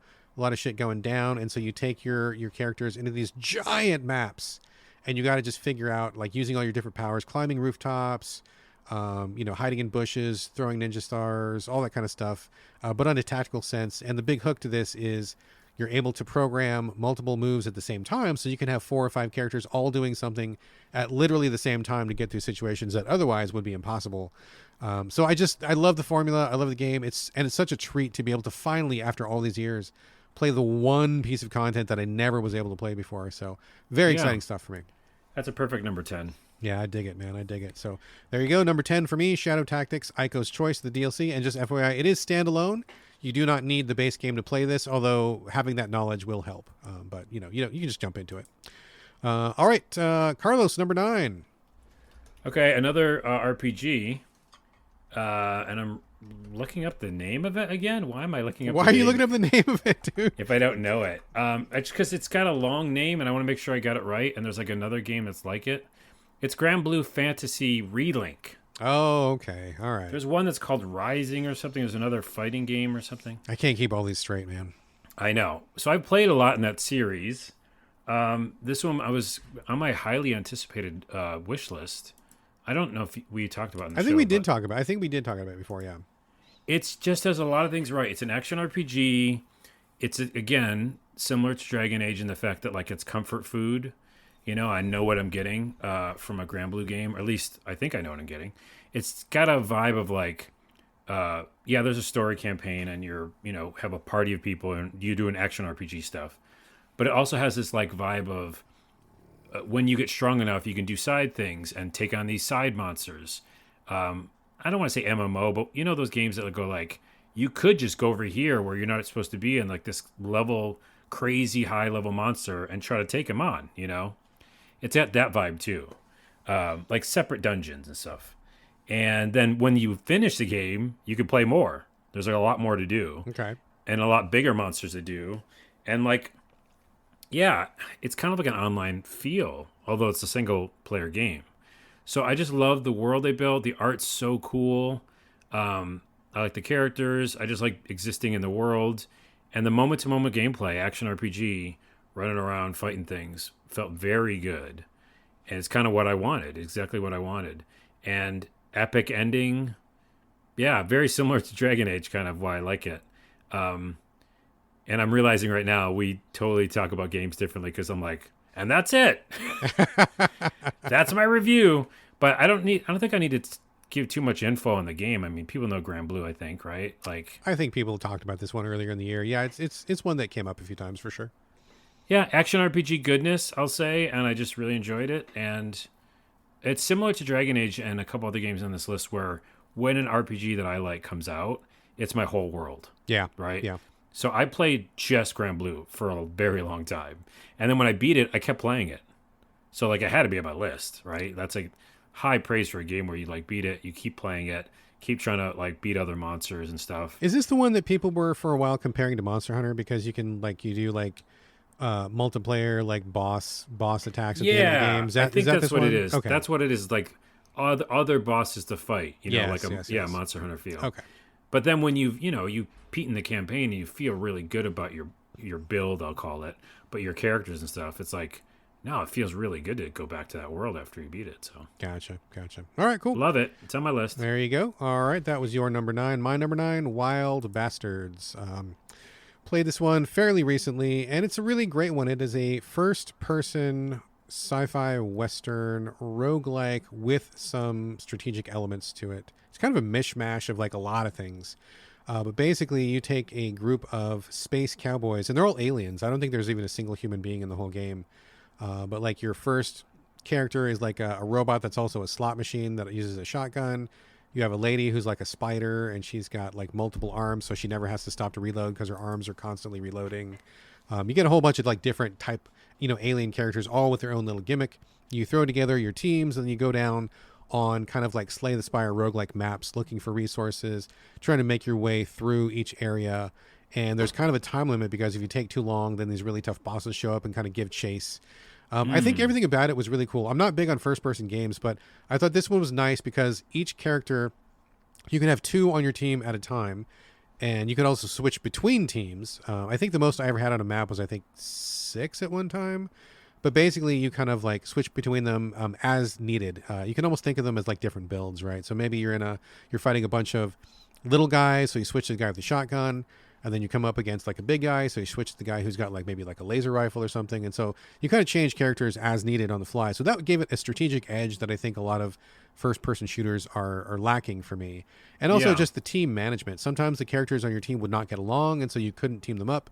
Sometimes they would be buddies. If they were buddies, they gave each other special powers because they were friends. A lot of like team management stuff, and just the art style itself was pretty amazing. Really minimal, but like a lot of neon, a lot of sharp lines. I thought it was just very aesthetically very pleasing, and I just thought it rolled along great. Lots of options. You can make it as easy or as hard as you wanted, and it just was a really good time all the way through. I was really impressed with it. If I had any criticisms, I think maybe it was like a little bit too long, and the ending didn't like sing for me. But I had such a great time with it. I really could not put it down for the 3 or 4 days it took me to beat it. So really happy with that one. Wild Bastards was really good stuff. And by the way, I'm seeing the vibe of B plus. Yeah, for our number 10 and 9 at least. It's going to continue, I think. Well, mine isn't probably. As soon as I say okay. That. Okay, all right, cool. Number 8, Carlos, number 8. Number 8, and as everybody knows, I'm doing this like kind of still on the fly, meaning they're in the order-ish. I'm going to pick number 8. I love that you're picking these in real time. I am. That's me. Yeah, okay, I'll put Thank Goodness You're Here. Okay, thank goodness you're here. Tell us about it, Carlos. It's a good game. Fuck. Oh my goodness. It's such a short experience. It's like an adventure comedy game, like a British humor, and it's about a little town. And even the beginning of the game, they actually show like real people, like IRL. It's humans. a weird like FMV intro, yeah. FMV film kind of thing. And then you play as a little cartoon character who goes around this town just like solving problems in kind of a 2D perspective. What do you call that again? It's 2D kind of like a 2D, just world? Like, well, I mean, it's kind of just 2D. You move around a world like Zelda, right? Yeah. Like, so it's that kind of top down, whatever. And it's a hit or miss. If you don't find the comedy funny, then you're not going to like it. But I just find, I like the IT crowd. I like a lot of like kind of humor that's British, but it's also kind of dry. And that's what this game is. Like, it's like a dry humor, poking fun here and there, weird characters. And you're solving like these fantastical problems. Like you might go into a bakery or something, and someone said they need a pie or something, but then you're like helping them fix a sink, and you get sucked into the sink, and now you're in the sink, and then you're like in fighting a monster or something. It's just craziness that happens. But then you always pop back out to this little town, to help and talk to the people. And it has a really cool ending, and a really cool middle section too that just feels like Monty Python in the middle. Yeah. So I don't know if you beat it or whatever or played it, but for me it was just like a joy the whole time, and I didn't want it to end, and I was very, very happy with it. And it we always say this on the show, it didn't overstay its welcome. Yeah. You know what I mean? Very important. Very important. I was like, funny, interesting. I picked it up and put it down, put it down, beat it, and I was like, love it. Right on. Yeah. You hated it. Did you hate it? No. I didn't. I did play it. I did not finish it. I mean, I thought it was fine. I did laugh. I think something about the gameplay kind of put me off, though. I think I got lost a couple times, even though the levels are like pretty small. I felt like you can get lost in that game. Yes. Yeah, I hit a few places where I wasn't quite sure what to do or where to go, and like that little bit of friction at the state of in my life that I'm in right now is like I want as friction free as possible. And by that I don't mean I need things easy, but like I need to know where to go and what to do. I really hate getting lost, and that's like my number one like pet peeve in a game outside of photography. It's like getting lost, and I got lost a couple times, and I was like, okay, this was fun as it was rolling along, but as soon as I had to like really think about where am I supposed to go and what's going on, I was like, okay, whatever, I'm good. So I just looked it up. I looked it up because I got stuck a couple times. Yeah. I was like, okay, just tell me. Yeah. But as soon as I got through it, I just got to more comedy that I liked. So yeah, very much. I tell people to check it out. It's like totally for sure. It's unique as fuck, dude. I don't know that there's anything else quite like it out there today. So I definitely think from that perspective, it's worth looking at for sure. So, all right, my number 8, Keeper's Toll. Have you heard of this one? No. This is a Vampire Survivors like. Okay. Refuse to call them Bullet Heaven because I hate that title, but it's a Survivors like. It comes from a small team. There's a lot of like Dark Souls references here, although it's not at all even remotely like a Souls game. But there's like some nods. So if you know FromSoft, you'll see like, oh, that character looks like one of those enemies, or oh, this item looks like this other item or something. So they're clearly fans, but that's just kind of a side note. Basically, you get, I think it's like 8 or 10 characters, maybe it's like 8 characters, and you do a Vampire Survivors like gameplay, but different than Vampire Survivors, each character has their own specific build, and so everybody plays differently than everybody else. Like, I don't, in Vampire Survivors, you can pick anybody you want, but the only real difference between many of them is that they start off with a different weapon, but ultimately you can get like, other people's weapons, and You know, Yeah, upgrade. upgrade the kind of the same way no matter who you pick. But in this game, everybody has their own specific types of weapons. Like there's nothing shared between any of them. So if you pick the pyromancer, all his powers are like flame based. If you pick the melee guy, he's got like sword and dodge powers. And if you pick the archer, it's all bow powers. So like everybody feels very different, and they're all kind of nuanced in a specific way. I think the big example I've talked about before is the archer.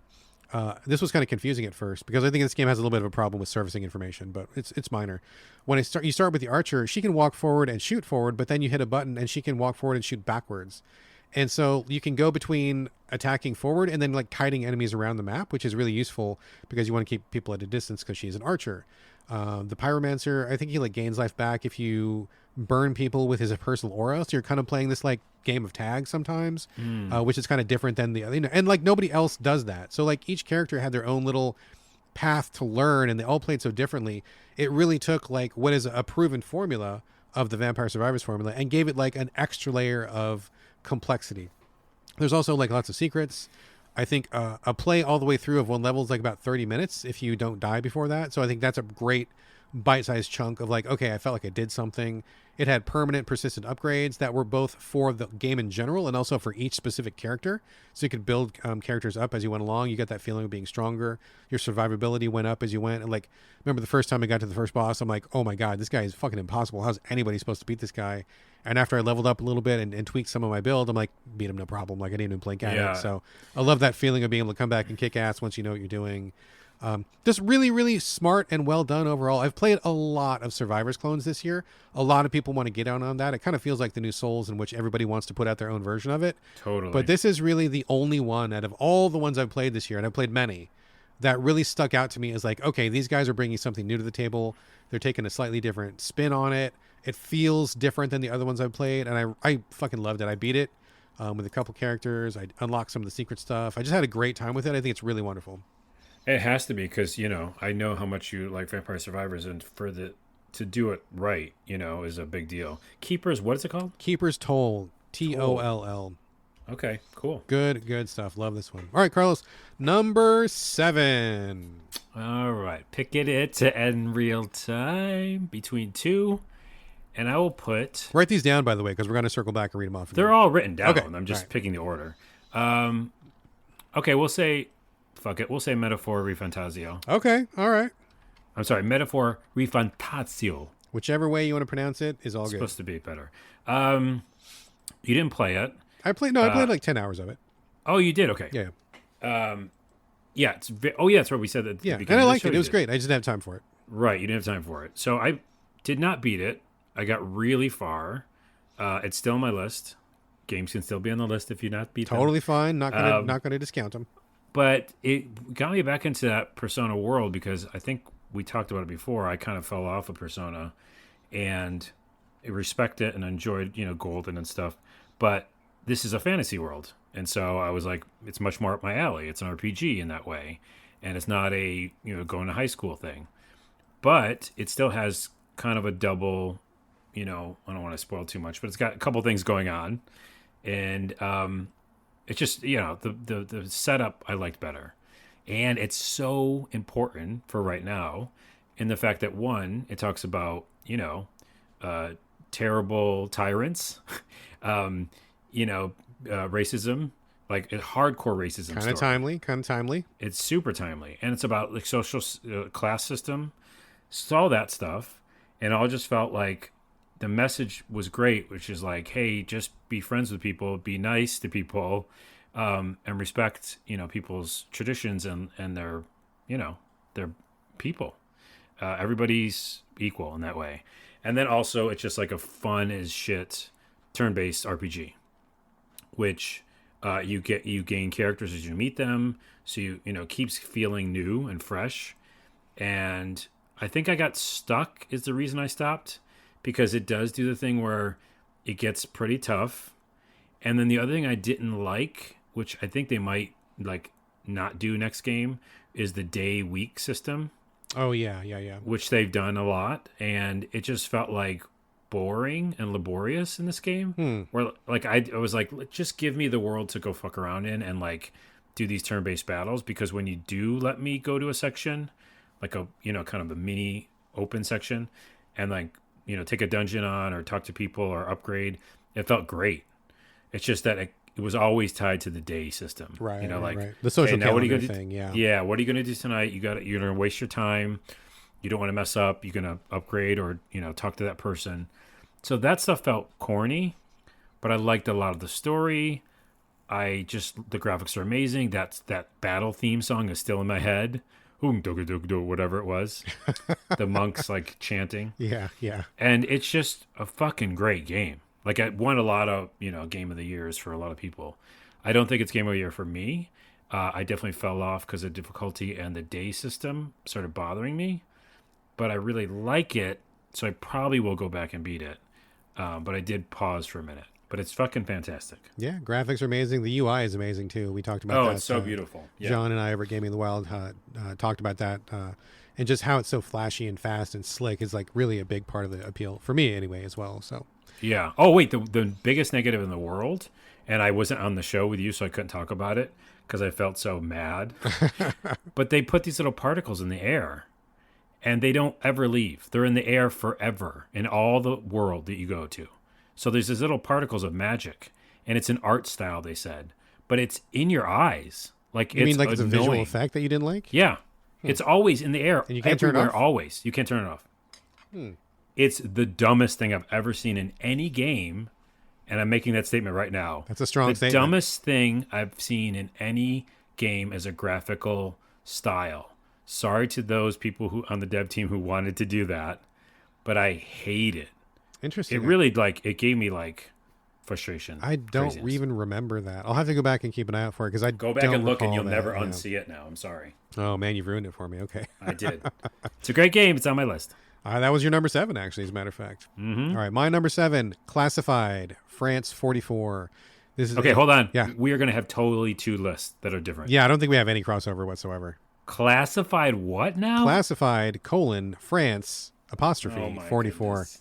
So Okay. this is a turn-based tactics, and I'm a sucker for those. This is based in World War II, tells the story of a group of American GIs who are airdropped into France, and they are helping the local French resistance push back against the Nazis. So it's interesting in that they tell more story than turn-based tactics games usually do. You have set characters. They each have backgrounds.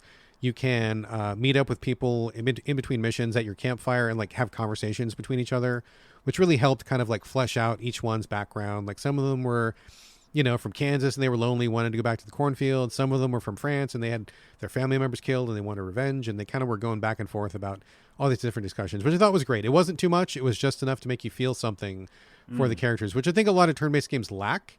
And I really like that a lot. But beyond that, it had a really revolutionary morale system. And I know other games have attempted this in the past, especially in this genre, but this is the one that I think did the most and did the best with it, where it's almost more important to lower an enemy's morale than it is to actually kill them. Because if they get scared, they stop shooting at you, they cower behind cover, they miss more. And so like controlling the mental aspect of the battlefield became a huge part. And it wasn't a drag. Like usually I don't like dealing with that because I haven't played a lot of games that do it well, but this time it was like a joy to do. And it was just so great. Like when you've got real high morale and the enemy is real low, you become like superheroes almost, where you're just like, you're hitting your shots and you're killing Nazis and pushing forward, and it feels like you're unstoppable because you've just got the momentum of the battle going. And it really reflected that really well. I thought it was such a well done system. I really dug it. I also really liked that each level was, I don't want to call it bite-sized because I think they're a little bit bigger than bite-sized, but it's like they were small. They weren't huge levels. You could do like one level in like 30, 45 minutes. And for a turn-based tactics game, that's pretty short, right? Like it's not like a huge commitment. So getting in, having this like little discrete map with very clear objectives, like, hey, you got to blow up this plane, then escape. Hey, you got to steal this material and then get out. Hey, you got to kill like these 15 Nazis and then bounce or something. Just the way that you like had this really focused campaign the whole time, small missions. And then between missions, you were talking to the populace of France. And so depending on which regions you freed or you were allied with, there were various factions. There was like the French criminals, the French, I think it was like the religious guys, and then there was like the military resistors or whatever, and they were all basically on your side. But depending on which one that you were closer with, they would give you different bonuses on which area of the map you were playing in. And so if you played on the home turf where the guys were supporting you, you'd get like way more ammo, or like you could take like 2 more hits on the battlefield or something like that. So there's a lot of really complementary systems, which I thought were great, and I love the characters. Really well done, great voice acting as well. I think the only problems with it were the graphics were pretty rough. I mean, it was a small team, and it wasn't anything to write home about in terms of graphics. Like, you had to be willing to like absorb the gameplay and to get into the systems to see where it was strong. If you looked at just screenshots, you'd be like, nah, I'm not going to play this. But it was really quite well done. And the only other complaint I had was like the end game conditions were wildly confusing. And I think basically everybody who played this game did not understand what the developers wanted us to do at the end. And so most of the people I talked to ended up getting the bad ending and then being really confused about why they got the bad ending, myself included. I did everything perfectly. I thought I played a great campaign. I think I won like every mission except for like one. And I was like, okay, cool. I rocked this, man. I saved France from the Nazis. They're going to have a big ticker tape parade for me at home. Kiss some girls on the welcome home parade or whatever, just like that one picture. And then it's like, oh yeah, you slunk out of France with your tail between your legs and the Nazis. That's I'm like, what? And then it was really frustrating. So I wish that they were clearer about what you were supposed to do for the end game. That part really, really brought me down quite a bit, because otherwise I thought this game was great. But putting that aside, if you like turn-based tactics like XCOM type stuff, this one I feel like got no play, was really overlooked this year, and I thought it was just fantastic. I didn't know the name of it, and so there you go. Needed more marketing. Exactly. And then 2, it's such a badass game. It is. And then 3, I'm reminded of 2 things. One, that you bring a negative to even your even my game of the year positives. list. That's right. Got to keep it real. I'm like, maybe it's just game of the year. But then secondly, I think it kind of speaks to a lot of our list, which is, again, the bees. Yeah. Because there is positive negatives to a lot of these games on this list. Yeah. I don't have a negative for everyone, but I do kind of want to give a little bit of a rationale just about why my games are not higher, or like why wasn't this one your number one or whatever. So, I mean, maybe the number wise, that makes sense. Yeah. But anyway. All right. Number six, Carlos, number 6. Okay. This could have been higher, but I got a little frustrated with, I know this is going to sound weird, but the difficulty, because I think at some point it got too hard for too hard's sake. Astrobot. Okay, that's on a lot of people's list this year. Yeah, a lot of people's number ones. Yeah, really loved it. What am I number at? 5. This is number 6. Okay, it makes sense. It could be 5 too, but I'll call it 6. It's like overall, it's a love letter to PlayStation. It's everybody's saying this. It's Sony's Mario, officially, right? Astrobot's been in other games. Yep, kind of their mascot going. Yep. More times he's been like to show off a feature or something. But this was a standalone game. This felt fucking great. It is Mario Sunshine. It's like a Mario Galaxy, Mario-esque game. Very fun, very kid-friendly. Any child or any young person would just love the shit out of this. When I was growing up, instead of playing Mario, play this, right? Exactly the same. The tactile feedback stuff that I always talk about that only happens in the PlayStation 5 controller is amazing. The triggers, great. So much fun stuff in this, so much inventive stuff. Talk about an homage. You unlock all these little Astrobots that are different characters. Metal Gear, Journey, all of them. Anybody you could think of, and some real big surprises pop up, and you can like interact with them. And then not only in your hub world can you interact with them, but when you get all the pieces of them, like almost like a Lego, like multiple Astrobots, they like play out a scene at you have Last of Us, right? Right. And the little Last of Us will play it when you get all of them. They'll make a little scene and they'll play it out, like animate it. Yeah. And then you can even like run up and hit them, because you can hit everything in this game. That's what you do. You just punch things, and if you do, like they react, like they'll do something different.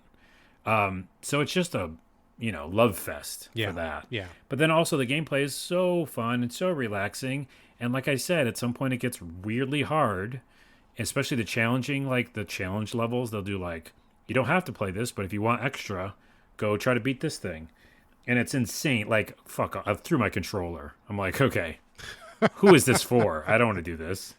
It just felt unfun, So besides the difficulty, to speak to what you just said, why it's not higher, that's the only thing that kind of like brought me down. But a fucking joy. What just a breath of fresh air. Right on, right on. Yeah, that's on a lot of people's lists. I have a copy of it. I haven't played it at all. I think my wife got the copy first, and I watched over her shoulder for like a lot of it. So I sort of feel like I played it a little bit, even though I never played it. But like I watched so much of it, I'm like, okay, cool, and it looked really fun. I just, after having seen it, I'm like, that looks great, but I'm not in the mood for it, and I just watched a bunch, so I'll probably play it, in 2025, whatever. Yeah, but yeah, you have to be in the mood fun. for a platformer. Yeah, You know, like fun. if you want a platformer and you're on PlayStation, it's the one. You know what I mean? Yeah, yeah. Yeah. Cool. You're gonna hate my number 6. I think you're not gonna be happy with this one. I hate it already. You hate it already. Sandland. You remember Sandland? I do, and that's very interesting that you would say that I hate it. You had a pretty strong reaction to it when we played the demo. You really disliked the demo. I'll let you go first, and then I'll say a little something at the end. Yes. So this is from the guy that does Dragon Ball, and his name is, what is his name? Oh, he passed, and he just died recently. Look it up. Would you mind looking it up real quick? I'm looking up. It's from that guy. I apologize that I forgot what his name was. But this is an all-new IP, and I believe this is the last anime that he worked on before he died. It tells the story of Beelzebub.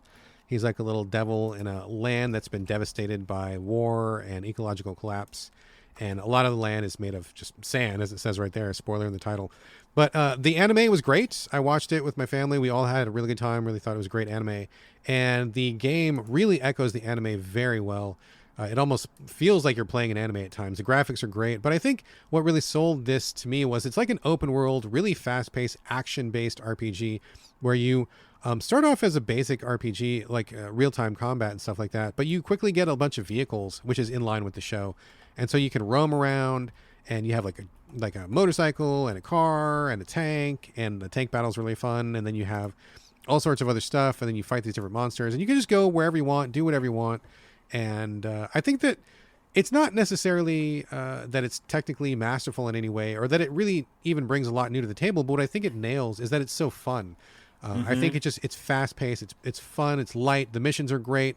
It feels good when you do the combat. It just you kind of just roll from thing to thing to thing, and even just tooling around in the world, like fighting random battles in the tank. I thought was just like a blast. Like you'd be going over a dune and see like a T-Rex or a dragon or a turtle or something. You just go over there and blast it with your cannon and just drive around. Everything about it was just really fun, and it feels very light, like a little delicious dessert or something where you just maybe there's not a lot of vitamins in it, but it's fucking tasty and you're really enjoying eating it.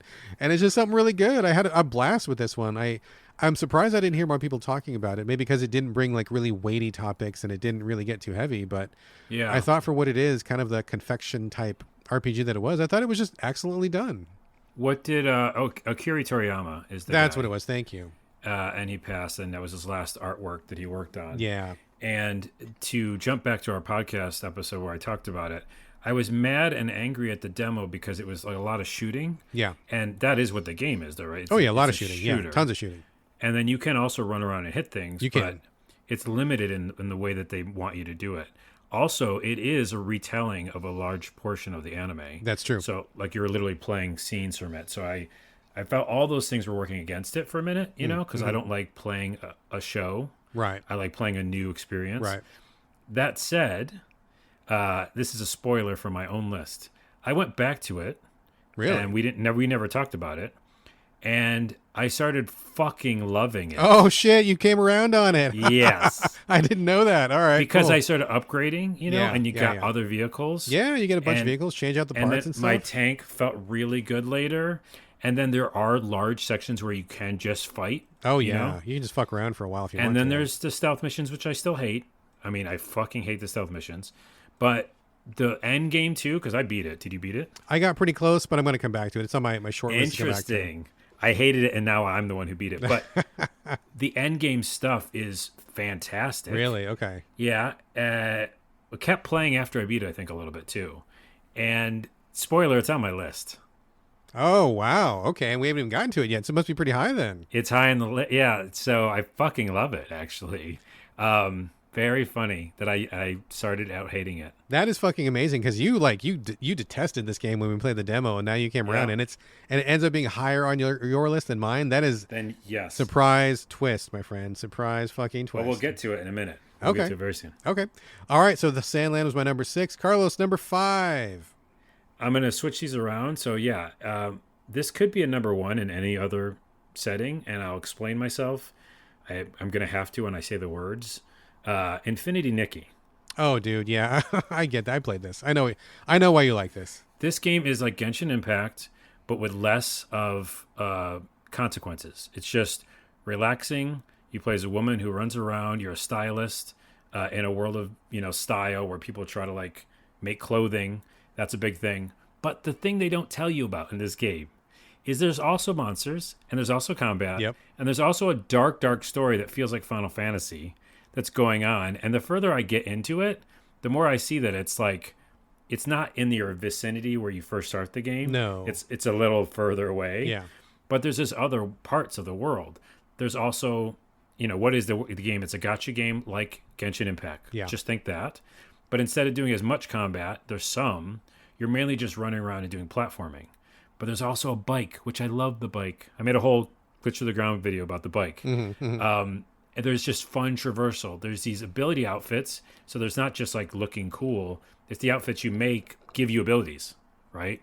So I don't know how much you played, but like one of the new outfits I just got, I don't care what it looks like. It lets me glide for super long. Oh, that's cool. So now I can get to an island I never got to. Right. So it's really an explorer game. And there's some hokey, ridiculous story about doing battles with style.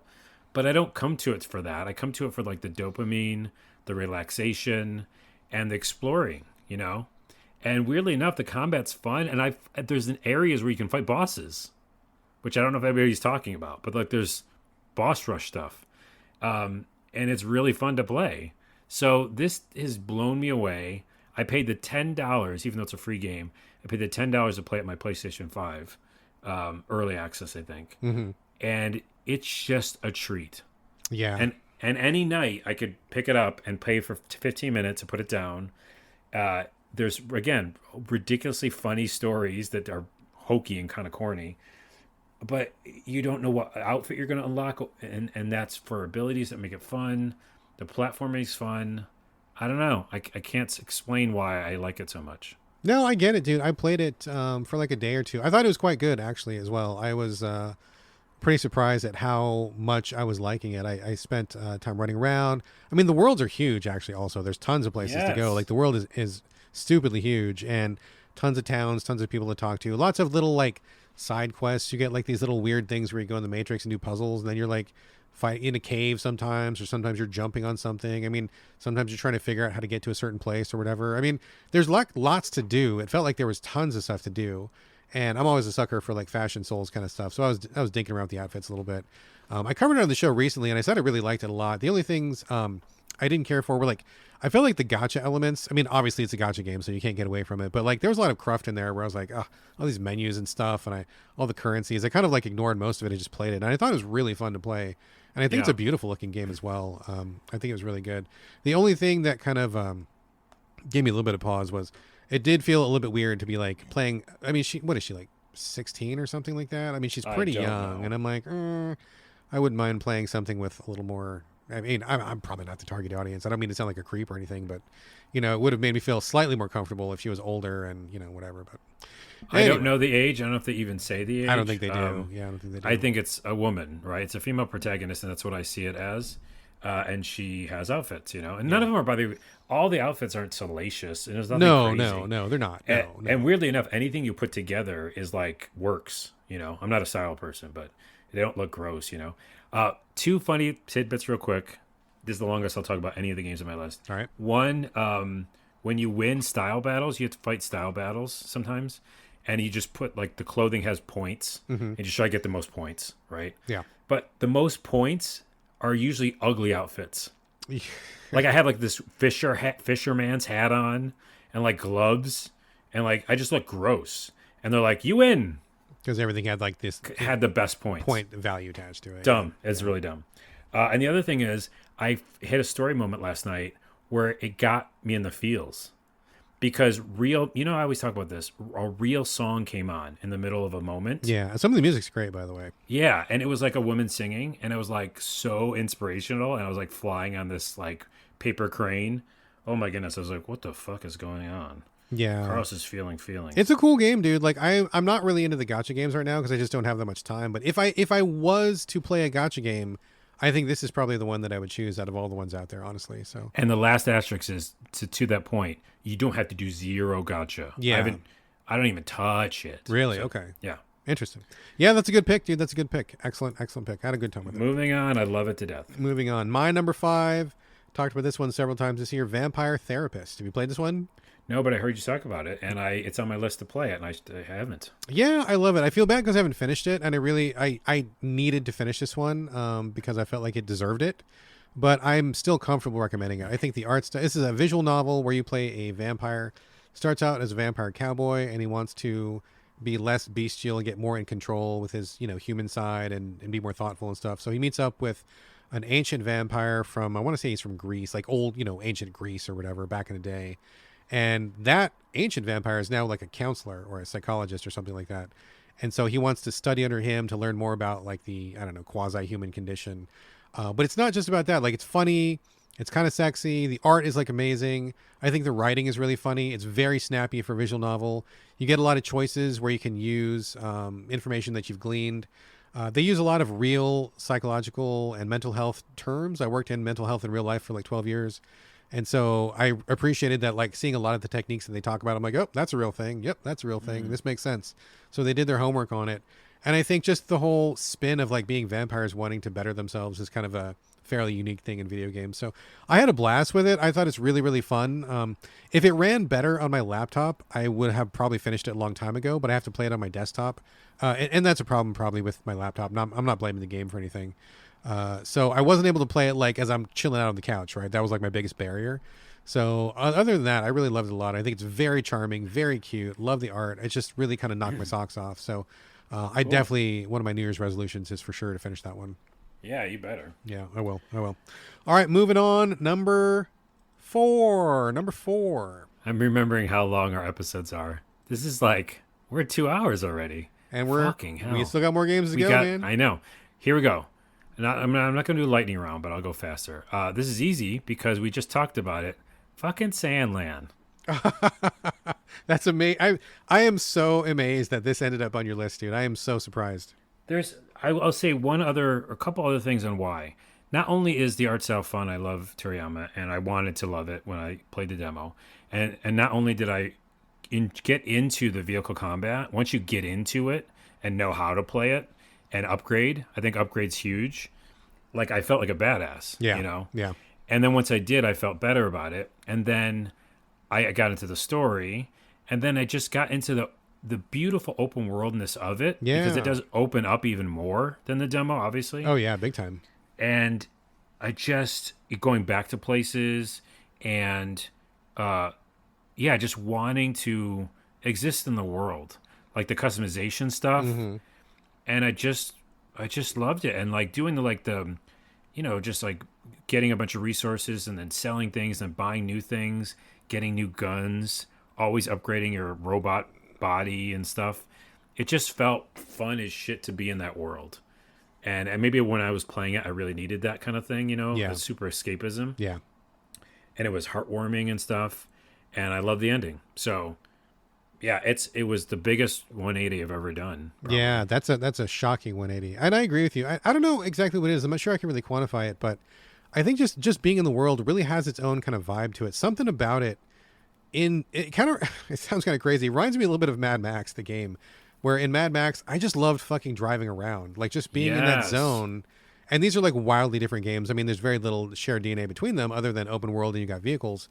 But something about that world in Mad Max was just like amazing spending time there. And same thing for Sandland, where I'm like, I just love fucking driving around. And I'm not usually that kind of guy. Like, I'm not usually the spend time fucking around guy, but like, I love just like randomly shooting guys and going up and down hills and changing vehicles and just kicking it. And just something about it was just really intrinsically fun. Just the locomotion, the movement, and the world design was really fun. Something about that is kind of magical. Yeah. And the switching between like aiming and not aiming, I finally figured out, and I was like, oh, I get it. So I can't speak highly enough of it. Whatever, it's on a sale or something, just get it. I mean, get it full price or a sale. I don't know. It's fantastic. It's surprisingly good. Yeah. Very rare that Carlos and I will we'll both give a wholehearted thumbs up to a game, but I think this is one we can agree on. Oh, and it's the only one that we shared on our list. I think it's, yes, I am positive it's going to be the only one that's on our list. Okay, there you go. And it's a surprise to you. I like that. Yeah, you could not have surprised me more. What are we talking about? That was your number 4, right? That was my number 4. That was number 4. Okay. My number 4 is Deathbound. You play this one? See it?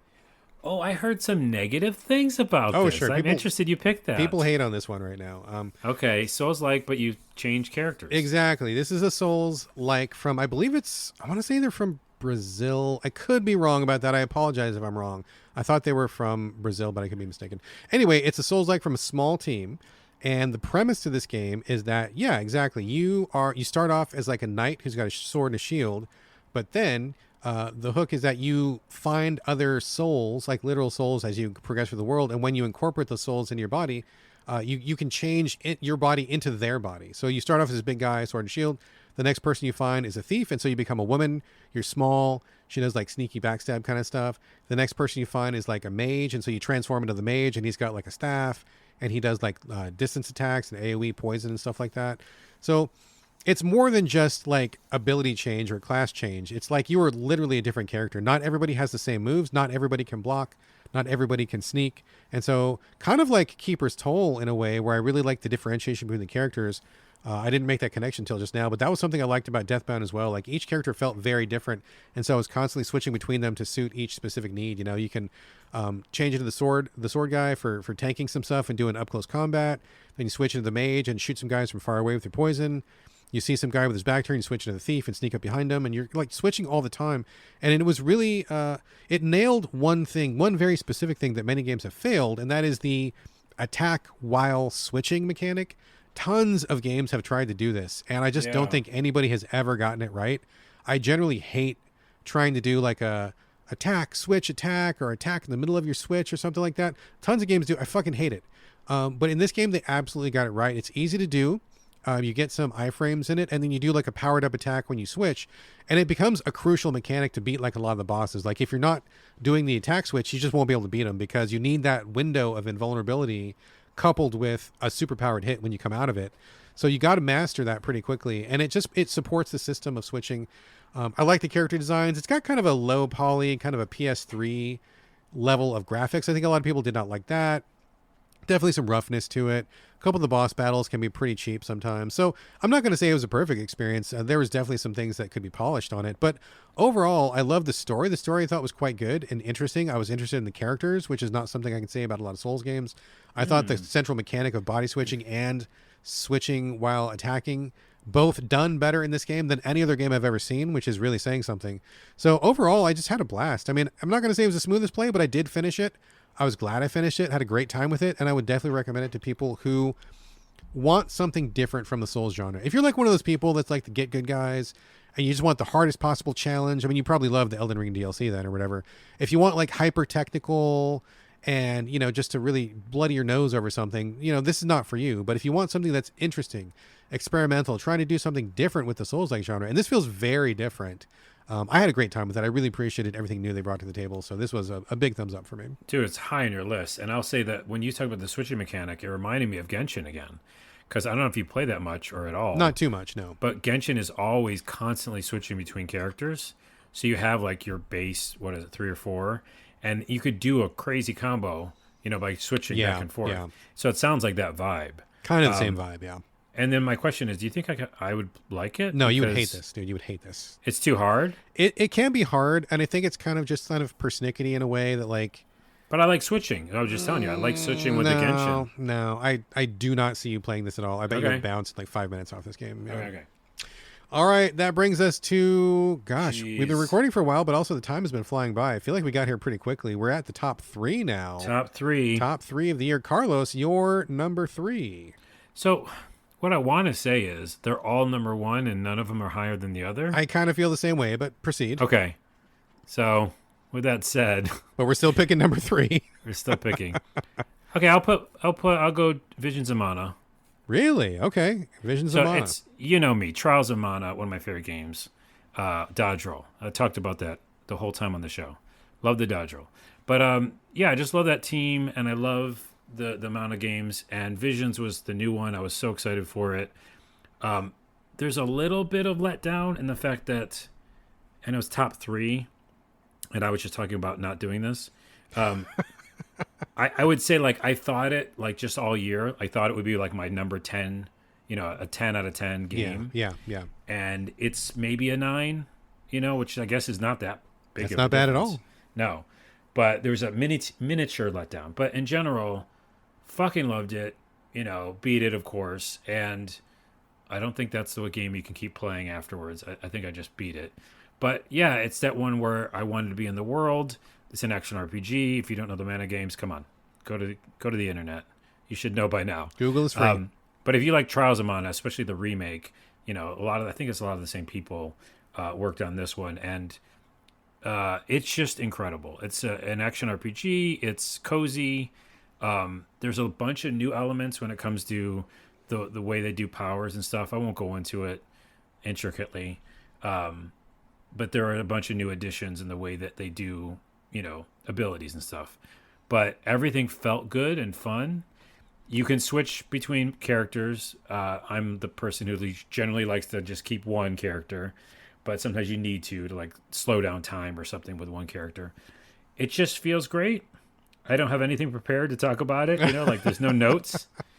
It was kind of a new addition at the end because I just remember going like, what did I spend a lot of time with this year? And it was Visions. I didn't want to leave that world.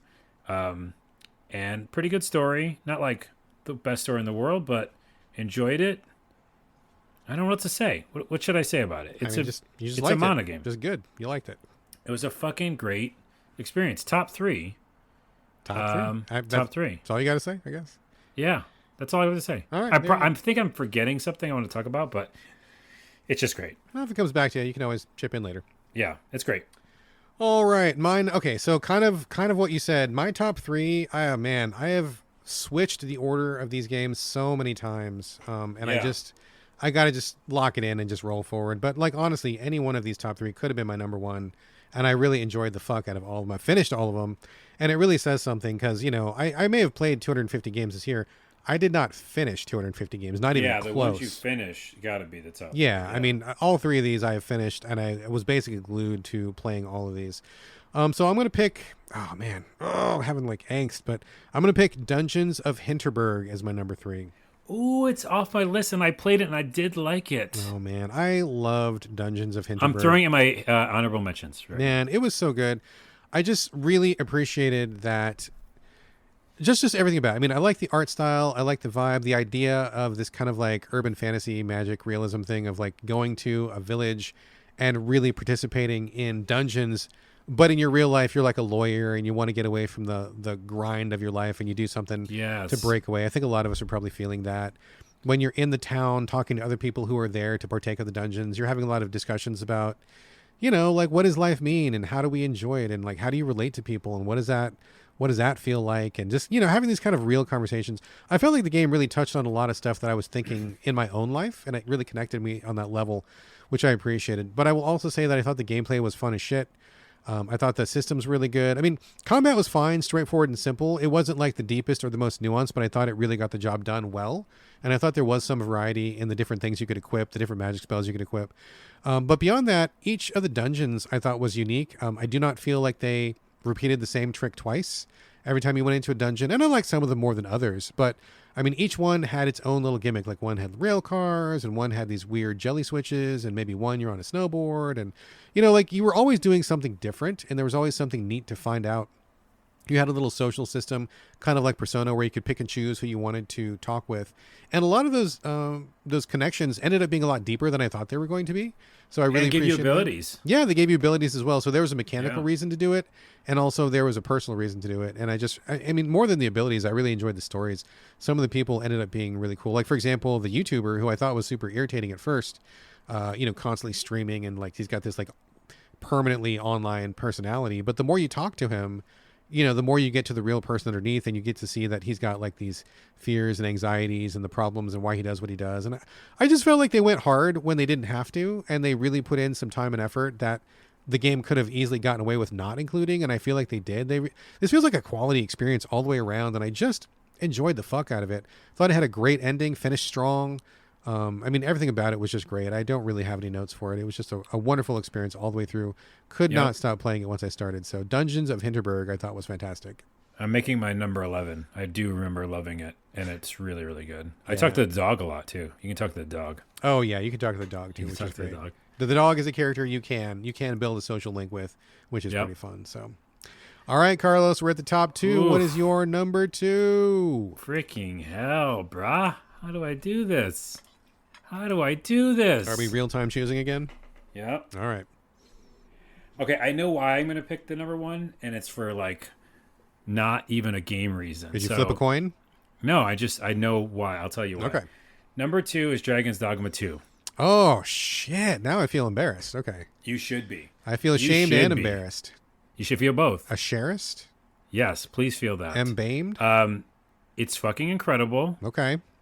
Just to what I was saying, and I didn't want to do, and now I'm doing it. The ending is a little bit of a letdown. Okay. I don't know why it is, but it's definitely like a letdown. But the fact that you and I have been waiting for this game forever. Forever. Like 10 years. 10 years. Minute came out. Everything about it was Dragon's Dogma 1, but better. Mm-hmm. So, and actually they called it Dragon's Dogma, right? They didn't even call it Dragon's Dogma 2. I believe that's what it's called, right? God, is it?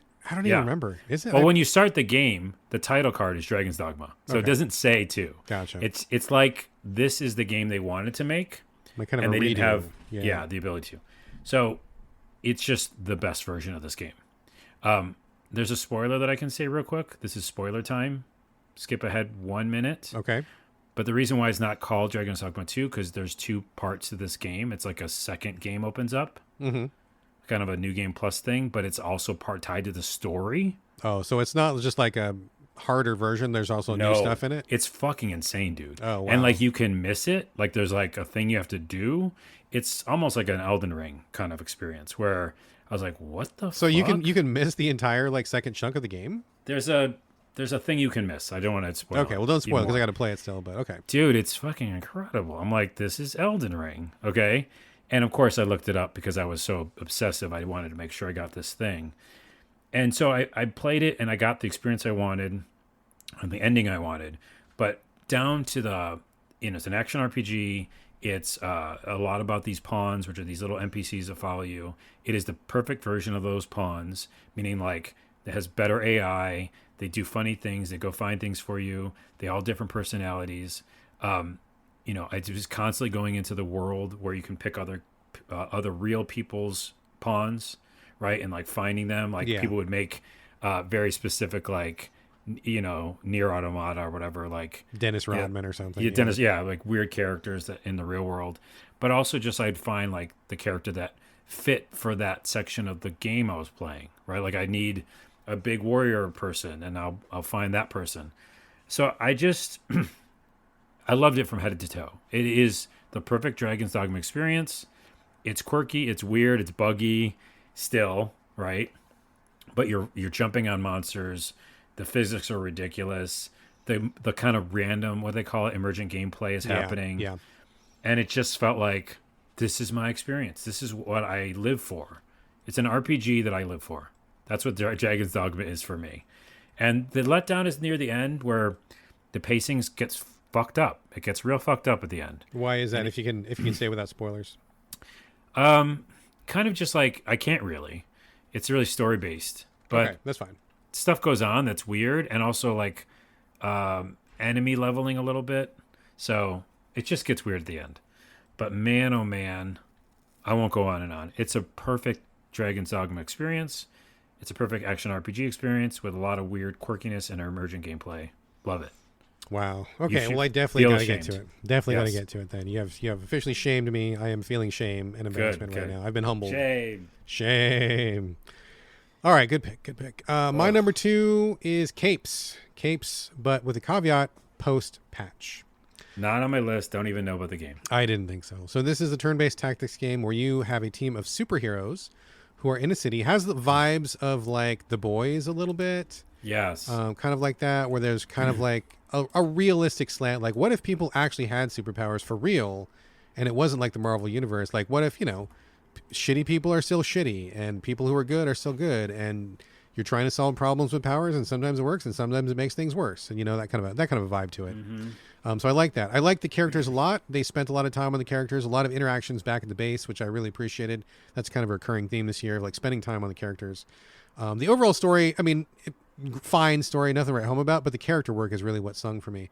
I ended up liking the team quite a bit, a lot of diversity on the team, and a lot of emphasis on synergy between characters, really emphasizing the team tactics in a way that I don't think I've really seen in other games where, yeah, sometimes in some RPGs or strategy games, you can buff your friend, or if you're standing next to them, like in Fire Emblem or something, like maybe you'll get like a better attack or something. But this one was like, it added like huge damage buffs, or maybe even the ability itself would be different.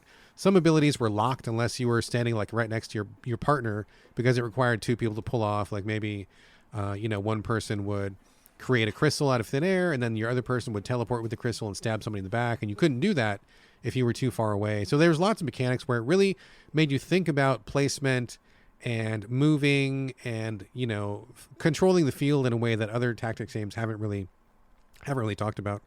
I say post patch because I played this game when it first came out, and it was like kind of a disaster. I could see the bones of it, I could see the goodness of it, but they had scaled the difficulty way too high.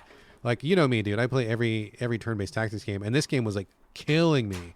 It was like so hard, and it just was really unpleasant to play. And a lot of the mechanics, I think, did not make sense. And so they heard feedback. They had a lot of feedback from players. A lot of people who bought this game were like, hey, you might want to think about A, B, C, D, and E. And to their credit, I want to give them like full credit, dude. I want to give them like a round of applause, because they took all that feedback. They went back to the drawing board. They revamped like basically every aspect of the entire game and fixed all of the stuff that wasn't working for players in a way that like I've rarely seen developers do. Like developers will like, they'll nerf something, or they'll buff something, or they'll do a little tweak here and there. But like they fundamentally changed like a lot of stuff, like how the system worked, how the leveling system worked, how some of the powers worked. They changed the difficulty levels. I mean, it was like they changed like so much stuff. And I got about 3/4 of the way through the game on the pre-patch version before it just got to be like too unpleasant. I'm like, I can't fucking do this. Even though I like this game, I can't put up with this bullshit. And I talked to them. I talked to the developers in their Discord. We had some great conversations. They're really like open and welcoming. And then they put out the patch, which I was waiting for maybe like 6 months after the game dropped. Because as we say on the show, best time to play a game is when? 6 months after release, right? Yeah. And so, I mean, proof right here. Went back after patch, and like basically every single one of my complaints was addressed. Like they fixed all the encounters and they fixed the problems. It was the game that I wanted it to be the first time. And I'm like, man, this is amazing. I knew it was an amazing game. They just needed to fix a few things. So I like the abilities, like the story, the characters. I like the gameplay, the focus on team tactics. I like the superhero powers. Like everything about it just felt fresh and fun and engaging, and it gave like that strategy gameplay that I really enjoy, but it made it feel like new again. And I liked everything about it. Post patch was great. So I strongly recommend this to anybody who likes XCOM or turn-based tactics or anything like that. This was a real breath of fresh air, like in the truest sense. All right. Good Capes. stuff. Good stuff. Capes, post-patch. Which leaves us with only one selection, Carlos. There's only one number left, and that number happens to be number 1. Carlos, what is your number 1 top game of 2024? This is crazy. The pressure's mounting. Well, I only have one left. I think it's right. And for a lot of reasons. And you're going to be surprised. I'm already surprised. I don't even know what it is yet. Yeah, that's right. It's right. It's Stalker 2. Really? Stalker 2? Okay, tell me. Number 1 reason, if you have to be living under a rock to know about the situation in Stalker 2 and the devs trying to finish that game in an active war zone. Yeah, they're in the Ukraine. Is that right? Yeah. And I watched the whole documentary. I highly recommend people watch that. It's on YouTube. It's a documentary about making the game during that time and the invasion, and them literally getting in vans and leaving, and then still making the game when they got to the new place. It's fantastic, and in the fact that their admiration and admiration I have for them. I mean, talk about dedication, man. Holy shit, yeah. dude. Yeah. So it should be number 1 or high on people's list, just because nobody faced what they did to finish a game, I don't think, this year. And then on top of that, and again, I'm not saying post-patch, because they did release a 100-gigabyte patch, which I'm downloading. Wow. And I'm excited to play some tonight. But even before the patch, similar to Cyberpunk 2077, the bones of it, what they built, is this fantastic Skyrim world. I'll use Skyrim there because I think that is apt. Post-apocalyptic, similar to the first game, which is there's a huge, blast zone from Chernobyl where there was radiation, and supposedly in this game and in Stalker 1, like mutants, monsters and fantastical, but also people just trying to like live there and trying to, sell things and create little communities, which is based in reality. So in the reality, there is a zone, and then, things that kind of went on in the real world, they took and brought into the game. But then they added like electrical storms and monsters, and wild boars that are mutated. So it's kind of like, it's got a fantasy element to it. Definitely. Because there's like orbs and like, what's it called? Like weird gravitational shifts and stuff. And it just feels like fantastical. But then there's also people. And it's a story about factions and people and trying to figure out how to help people and who you should help. And getting, double cross all the time. And who do you trust? So there's that kind of element. And it's first person shooter, if I didn't mention. And, you basically are, finding resources, just making it. You never feel like too much of a badass. You're kind of running out of ammo sometimes, which I normally hate. But if you just give in to what they made, which is this, I'm going to try to make it in this world, in this really unusual place, it becomes wholeheartedly role-playing, right? It is Skyrim, post-apocalyptic, Fallout, role-playing, where you're like just making it.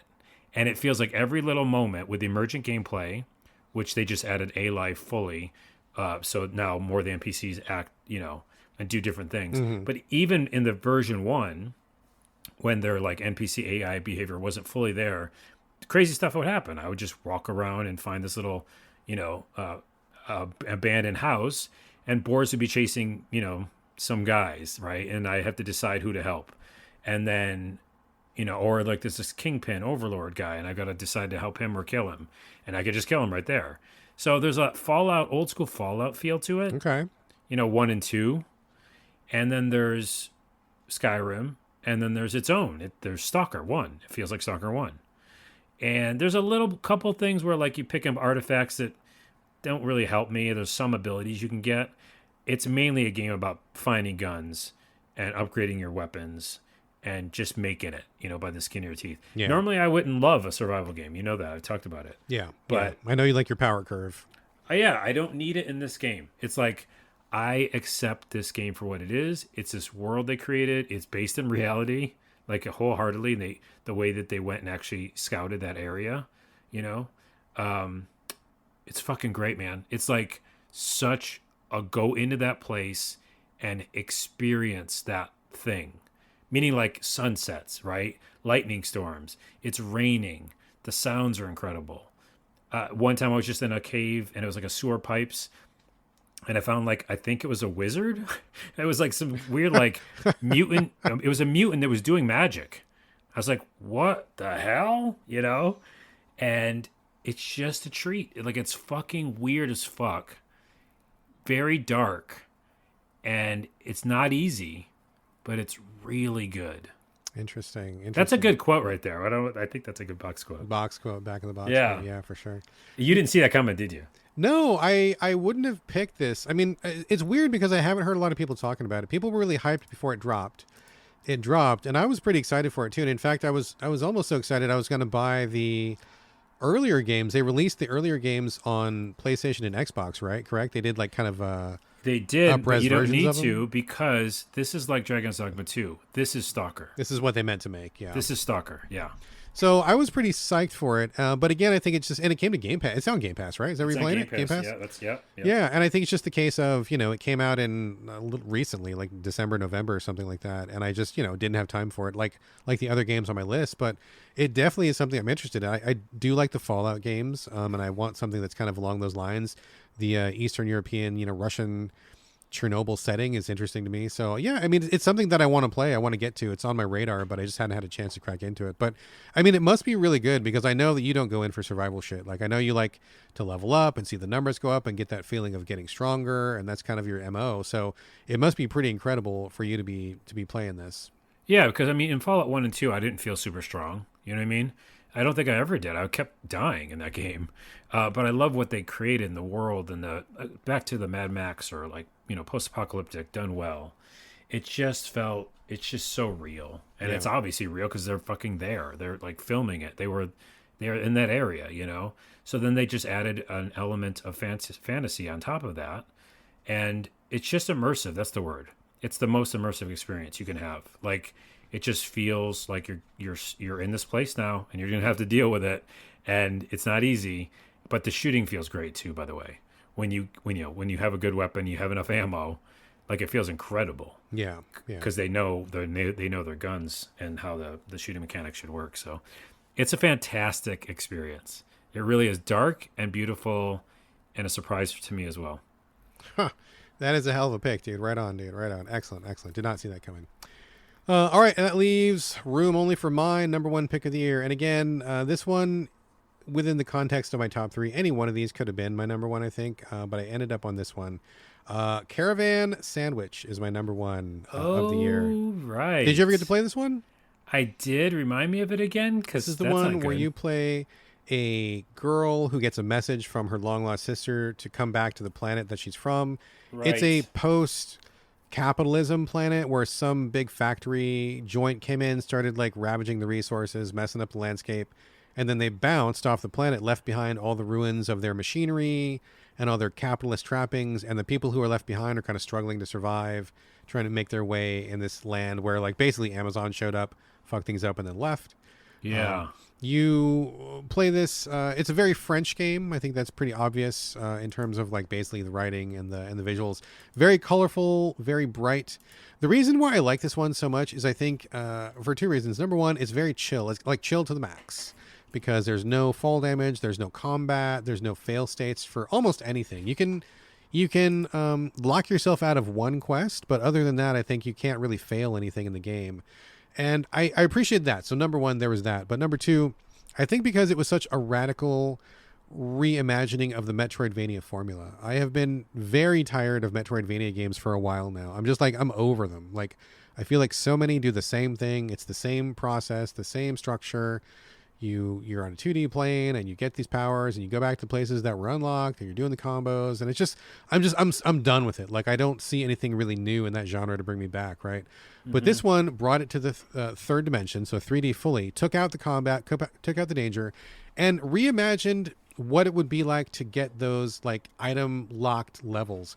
Rather than just being a really high cliff that you need to double jump over or a gap that you need the grapple gun for, they're like these giant buildings, like these buildings that are locked or they're hard to get to, and navigating those in 3D space, rather than just being a dead end that I need to come back for, it felt like a 3D puzzle that I needed to solve. And sometimes you could like solve half of it, and then you had to come back later when you got specific items, but it didn't feel like you were blocked. I mean, there's kind of an open world. It's a very small open world, but I think it's the right size. You can get from one end to the other pretty quickly. And almost the entire game is open to you right from the start. Just once you get past the beginning section, you can go basically anywhere. So you'll see lots of places that you want to come back to. You'll come across like random people to talk to. But I think just the way that they tackled changing what a Metroidvania is, I'm not even sure that many people even think of it as a Metroidvania. I think a lot of people are kind of just classifying it as like an open world cozy game, which it kind of is. But also I think that people are not really giving it credit for reimagining that whole structure. And I think it revitalized my interest in the genre. And I'm like, I don't like these games, but actually I love this one because you're doing it so differently. Just being able to like really look at a building from a distance and think there's a walkway, here's some boxes I can climb up on. If I get this one power, maybe I can come back and I can zip line over this, and kind of just like in my head tackling the 3D space and just trying to figure out how the pieces fit together and how I can advance to where I need to go. It felt like a whole new experience. I really enjoyed that a lot. I also really liked that the side quests were all kind of interesting. They brought something different to the mix. And I think overall it was just the warm, cozy, chill, but also mentally engaging and also radically different approach to a tired ass genre. It just was hitting for me on like basically every level. I have almost no notes of the entire game. The only thing I'll say about it, and I think most people will probably agree, it's a shame that the team who did this game, who are obviously French, did not spend enough time or money on the translation, because I think the story falls flat in multiple ways because of poor translation. Some of the conversations don't quite make sense, or sometimes somebody will say something that kind of like clangs when it shouldn't, or sometimes the bits just don't quite fit together properly. And I think that's purely a translation problem. I bet it probably plays a lot better in the French. So I think that's a shame, because I think if they had gotten the story like a little tighter, this could be like an all-timer. Like, I could easily see like people coming back to this and really enjoying building a community, living post-capitalism, tackling like the remnants of this corporation, and also kind of doing some family stuff. And everything about it I thought was just really pleasant and enjoyable. I could not stop playing this one once I got into it. I was like, do everything, do all the side quests, talk to all the people, find all the stuff. Like, I was just like, I was all about it for so long. And if it wasn't for the story, I mean, it's already my number one, so it's already walking away with the biggest prize. But like, it could have been like an A+ instead of a B+, if that story had been a little tighter. Which speaks to our B+ list. Yeah, exactly. But overall, I had a marvelous time with Caravan Sandwich. My wife loved it as well. I connected with a lot of friends in the Discord community about this game, and it was one that really connected on so many levels and did so many things right for me that I have to embrace it fully, despite the fact that I think the translation is probably the weakest thing about it. So, well, I'm going back to it. Thank you for reminding me. I think I downloaded it and didn't play it, which is crazy. But I loved what you talked about, and the world seems cool. So yeah, I'll go back to it. It's your number one. Jeez, it's a short play too. It's like 12 hours at most, and like there's no fat to that game. Like, and you can even make it shorter if you want to skip the side quest. I mean, I did literally like everything I can do, but if you want to make it even shorter, it can. It just gets in, does what it needs to do, shows you what it's got, gets out. I mean, there's no fat there. So. All right, folks, that is our top 10 2024. Let's do a quick recap, Carlos. You want to go through your 10 choices real quick? Go for it. Now that I made it, I want to see what this is. Rise of Ronin, Grand Blue Fantasy Relink, Dragon Age Veilguard, Thank Goodness You're Here, Metaphor Refantasio, Astrobot, Infinity Nikki, which could also be number one, Sandland, which could also be number one, Binge Zamana, I think it's right there, Dragon's Dogma 2, and Stalker 2. Good list. Good surprising list. A lot of surprises for me on there. And we only had one that we hit share. Only one. I think that's probably... Is that our record? Because we've done a number of these. Is that our record? Yeah, that might be the least... The least crossover. Yeah, possible. Recap for my top 10. Number 10, Shadow Tactics, Ico's Choice. Number 9, Wild Bastards. Number 8, Keeper's Toll. Number 7, Classified, France 44. Number 6, Sandland. Number 5, Vampire Therapist. Number 4, Deathbound. Number 3, Dungeons of Hinterberg. Number 2, Capes. Number 1, Caravan Sandwich. There you go, folks. The top 10s. Nothing left to do now, but hear from the people who listen to the show, who are in the Discord, who emailed, who reached out on social media. We have a number of picks from you. Hopefully you're listening now. We're going to give you a shout out right now as we read through this. We're going to just kind of tag team this, Carlos. You start off. You read one, I'll read one. We'll get to the end of this, and then that's going to be a show. That's a show. 3 hours. Dave Jackson starts us off with 9 Souls, which is a game I want to play. And I think that you're not discouraging me against it. Shadow the Erdtree, and then 1000 Times Resist, which I don't know what that is. Oh, man. We have talked about that one so many times this year. Definitely. Oh, okay. Oh, yeah. Disappointment, Dragon's Dogma 2. Disagree. Ooh, ouch. Okay. But I know the issue's probably that. Right.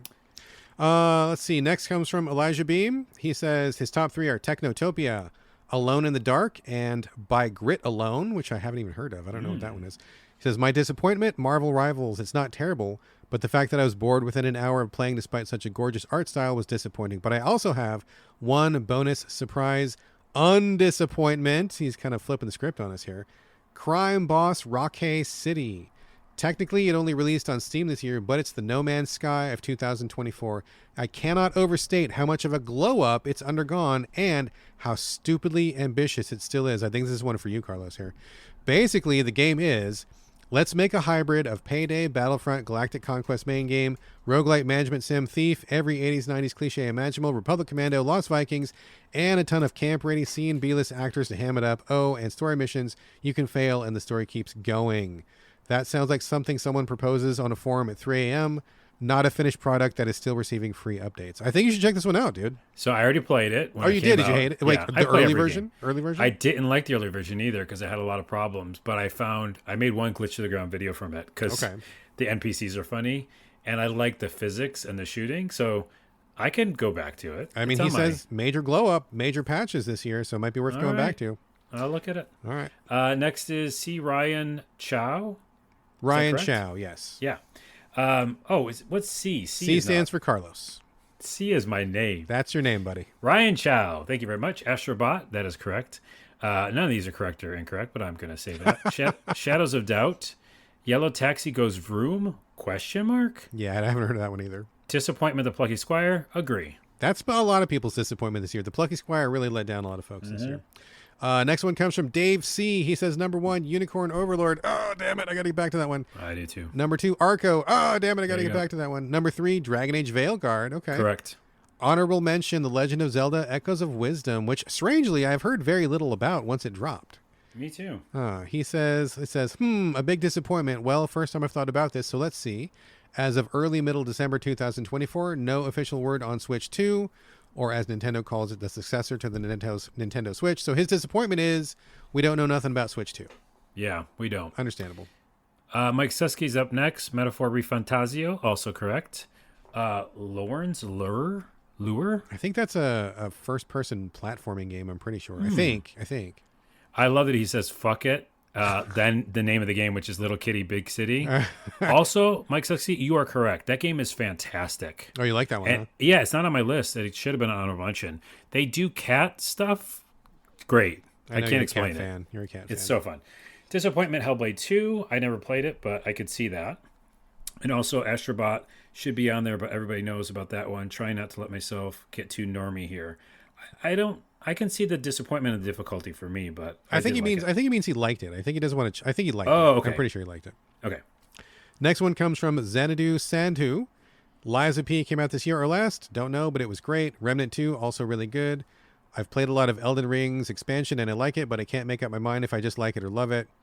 Haven't played enough Diablo 4 to make a judgment, and also Vampire Survivors. I don't know if he likes Vampire Survivors. He must, because he didn't list it as a disappointment. So I guess no disappointments from Xanadu. That's fine. Well, I would recommend playing the D4 DLC. You have to pay for it. It's a $30 expansion. It's fantastic. Okay. Zator Nova.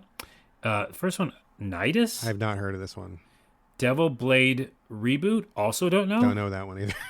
Shin Megami Tensei 5 Vengeance, which I did play it's like an updated version on PS5 I played. I think that's what they mean. Okay. Big disappointment, UFO 50. I like the idea of that. That is surprising to me because I've heard a lot of people pick that as one of their favorites of the year. I would like to know more about why it's just... I haven't played it because it didn't come to console, but a lot of people just like loving that one. I'm surprised by that one.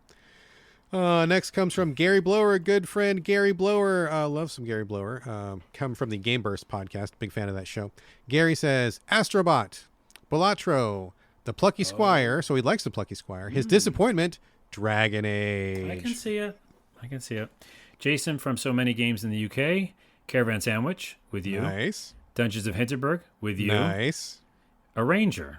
What is Arranger? I know of it. It's a puzzle game. It looks cool. Oh, I didn't know that one. And no disappointment from Jason. No disappointment. Next comes from Dovetail, good friend Dovetail from the Pages of Play podcast and the Gaming in the Wild Discord. He chooses 1,000 Times Resist. Like, that's no surprise. Everybody in the Gaming in the Wild Discord loves that game big time. Also, Ultros, that's another popular one over there. Banishers, Ghosts of New Eden, which I played a little bit of. And his biggest disappointment was Phoenix Springs, which I've heard of, but I have not tried. Have you tried Phoenix Springs? I haven't. No, I haven't. All right. Sobrod's up next. Final Fantasy VII Rebirth. I did like that. Persona 3 Reload. Okay. Oh, interesting. The criminally underrepresented masterpiece, 1,000 Times Resist. It's underrepresented in my mind because I don't know it still. Yeah. Sorry, everybody. Biggest disappointment, Senua Saga Hellblade 2. A lot of people's, actually. Yeah, a lot of people really, really, really let down with that one. Next comes from Grabloid from the Gaming in the Wild Discord. 1,000 Times Resist. A lot of, as I said. I'm going to look this damn game. A lot of folks. We can talk about it. It was not my jam, but I can see why people like it. Loves 1,000 Times Resist. He loves Astrobot. Also loves UFO 50 / Animal Well. It's a toss-up. Yes, I snuck in 4. Ha ha ha. Not sure about biggest disappointment. Probably Dragon's Dogma 2. Incorrect. It's an incorrect answer. We do have some incorrect answers on the show. There are some wrong answers, categorically wrong answers. Sorry, I'm looking up over 1,000 Times Resist, and it looks like my jam. It might be your jam. It's a sci-fi action RPG. No. It's a visual Sci-fi novel. adventure. Visual novel. Oh, visual novel. Yeah. Still might be my jam. All right, back to the list. Where is it? We're at Chip Dip. Chip Dip, 18. Arco, Yep. 1,000 Times Resist. Again, yes. Astrobot, and Disappointment is Master Key. Master Key. I don't even know that one. Okay. Moving on. Leechman. Leechman says he liked Horizon Zero Dawn Remastered, Banishers Ghosts of New Eden. Another vote for that one. Prince of Persia, The Lost Crown, which I haven't heard a lot about. I did play that one this year. And disappointed with Stellar Blade. Did you play Stellar Blade? I did for a hot second. You know, it's very Souls-like-y. Yeah. So I found myself dying, but I also found myself living more. Like, as in, I didn't die as much as I thought I would. Yeah. I liked it. Is that a Korean game? I don't remember. I feel like it's a Korean game that has like the character models with the super butts in it. Like a lot of Korean games are There's like all some super about butts. the super butts this year, which I am also all about. So I think I'm waiting for it to drop in price. Well, they just did a crossover with Nier. Oh, did they? Automata. Another game with Yeah. super butts. Yes. for Yeah. sure. All right, we got Aaron. Ricci. Riccio. Riccio. That's like saying all the parts of the word and not the whole thing. Aaron Riccio. Lorelei and the Laser Eyes, which I heard is really cool. Okay. Indie game. UFO 50 Redemption. All right. Yep. Ultros. Okay. And biggest disappointment, Dragon Quest 3 HD2 remake, which I put on. I can see it's okay. Okay. Moving on, we have J Monster, good friend J Monster, longtime pal, super fan of the show, love that guy. Number 1, Grand Blue Fantasy Relink, which is the one you chose, right? Correct answer. Elden Ring, Shadow of the Erd Tree. Okay, we'll let that slide. Number 3, Helldivers 2. All right. Yeah. And it says the disappointment was Star Wars Outlaws, which I think we Correct. both agreed Also with. correct answer. Yeah, And last one is AV. Pepper Grinder, which I wanted to play and I didn't. played that one. I did play that one, yep. Bo, Path of the Teal Lotus. Okay, that's a 2D, like Souls-like, I believe. Okay, and Emio, the Smiling Man Famicom Detective Club. Oh, yeah, okay. What a one to end on. I don't know that game at all. I want to play those ones, but they're never on sale, and I don't want to risk my bucks on something that I may or may not like. But I have seen the Detective Club games on the Switch, and I just haven't risked. And then he's got a little bit left there. Go ahead. Yeah, on the last one, I played better 2024 games, Nine Souls, for example. But the experience of Emio was so unexpectedly memorable and enjoyable from a genre I normally avoid that I just want to give it some flowers. Great Japanese city pop style soundtrack as well. Nice. Okay, cool. Disappointment is the Pluggy Squire. Also correct answer. Good presentation, but too mechanically unsatisfying to elevate it beyond a simplistic, forgettable experience. Definitely agree. Wow, there we go. We're here at the end, Carlos. How you feeling? Tired. I'm not used to this. This is your gig. I've been taking my break and a long podcast, and it's been a while. Winded. It's been a while. Yeah, I need back, food and I need rest. All right, folks, that is a show. It's been a hell of a 2024 in more ways than one. Boy, has it ever. But it was great to be able to put a bow on it finally, and also to do it with here with my good friend Carlos Rodela. Before the closing music, I want you all to leave reviews, share the show on social media. Most important of all, please recommend this show to your friends, because nothing beats good old word of mouth. And if you want to support the show and help with the cost of running this very podcast that you're listening to right now, you can do that over at patreon.com/the So Video Games Podcast. And if you want to join the Discord, that is now free of charge. Also, we want to get your questions and comments. Hit me up in the Discord or email me directly, sovideogamespodcast@gmail.com, or you can reach me on social media. You can find me on Instagram and Blue Sky. It's my name, BRADGALLAWAY. Always. No O's. Carlos, it's been great to have you back. Is there anything you want to pimp? And also, where can people find you these days if they want to connect? Yeah, Glitch to the Ground, baby. I brought the channel back. Having a lot of fun over there. So it's on TikTok. It's also on YouTube. But probably follow me on YouTube on Glitch to the Ground, because that's where, who knows what's going to happen with TikTok. So follow me on YouTube, Glitch to the Ground. You could just search GTTG and then Carlos if you want, probably. It'll get you the first result. And yeah, I'm just doing that for now, and then working on a tech company on the side for my day job. But come follow me on Glitch to the Ground. Right on, right on. All right, folks, that is going to do it for the year-end episode 420. I did not plan that number. It just kind of happened. I know. I feel like we should be doing something else. I guess. But anyway, thank you all for listening. Thanks for joining us here on the So Video Games Podcast. And Carlos, you're not going to be here next week, but I'll see you next week. And Carlos, how you want to sign off? Oh, I'm supposed to say we'll see you next week. But then you won't be here next week, and I want to lie to the folks. I won't see you next week. wait. That's a Okay, sad let's try it ending. again. Let's try it. Okay. Thanks again for joining us here on the Video Games podcast, and I'll see you next week. And I won't. It's still negative.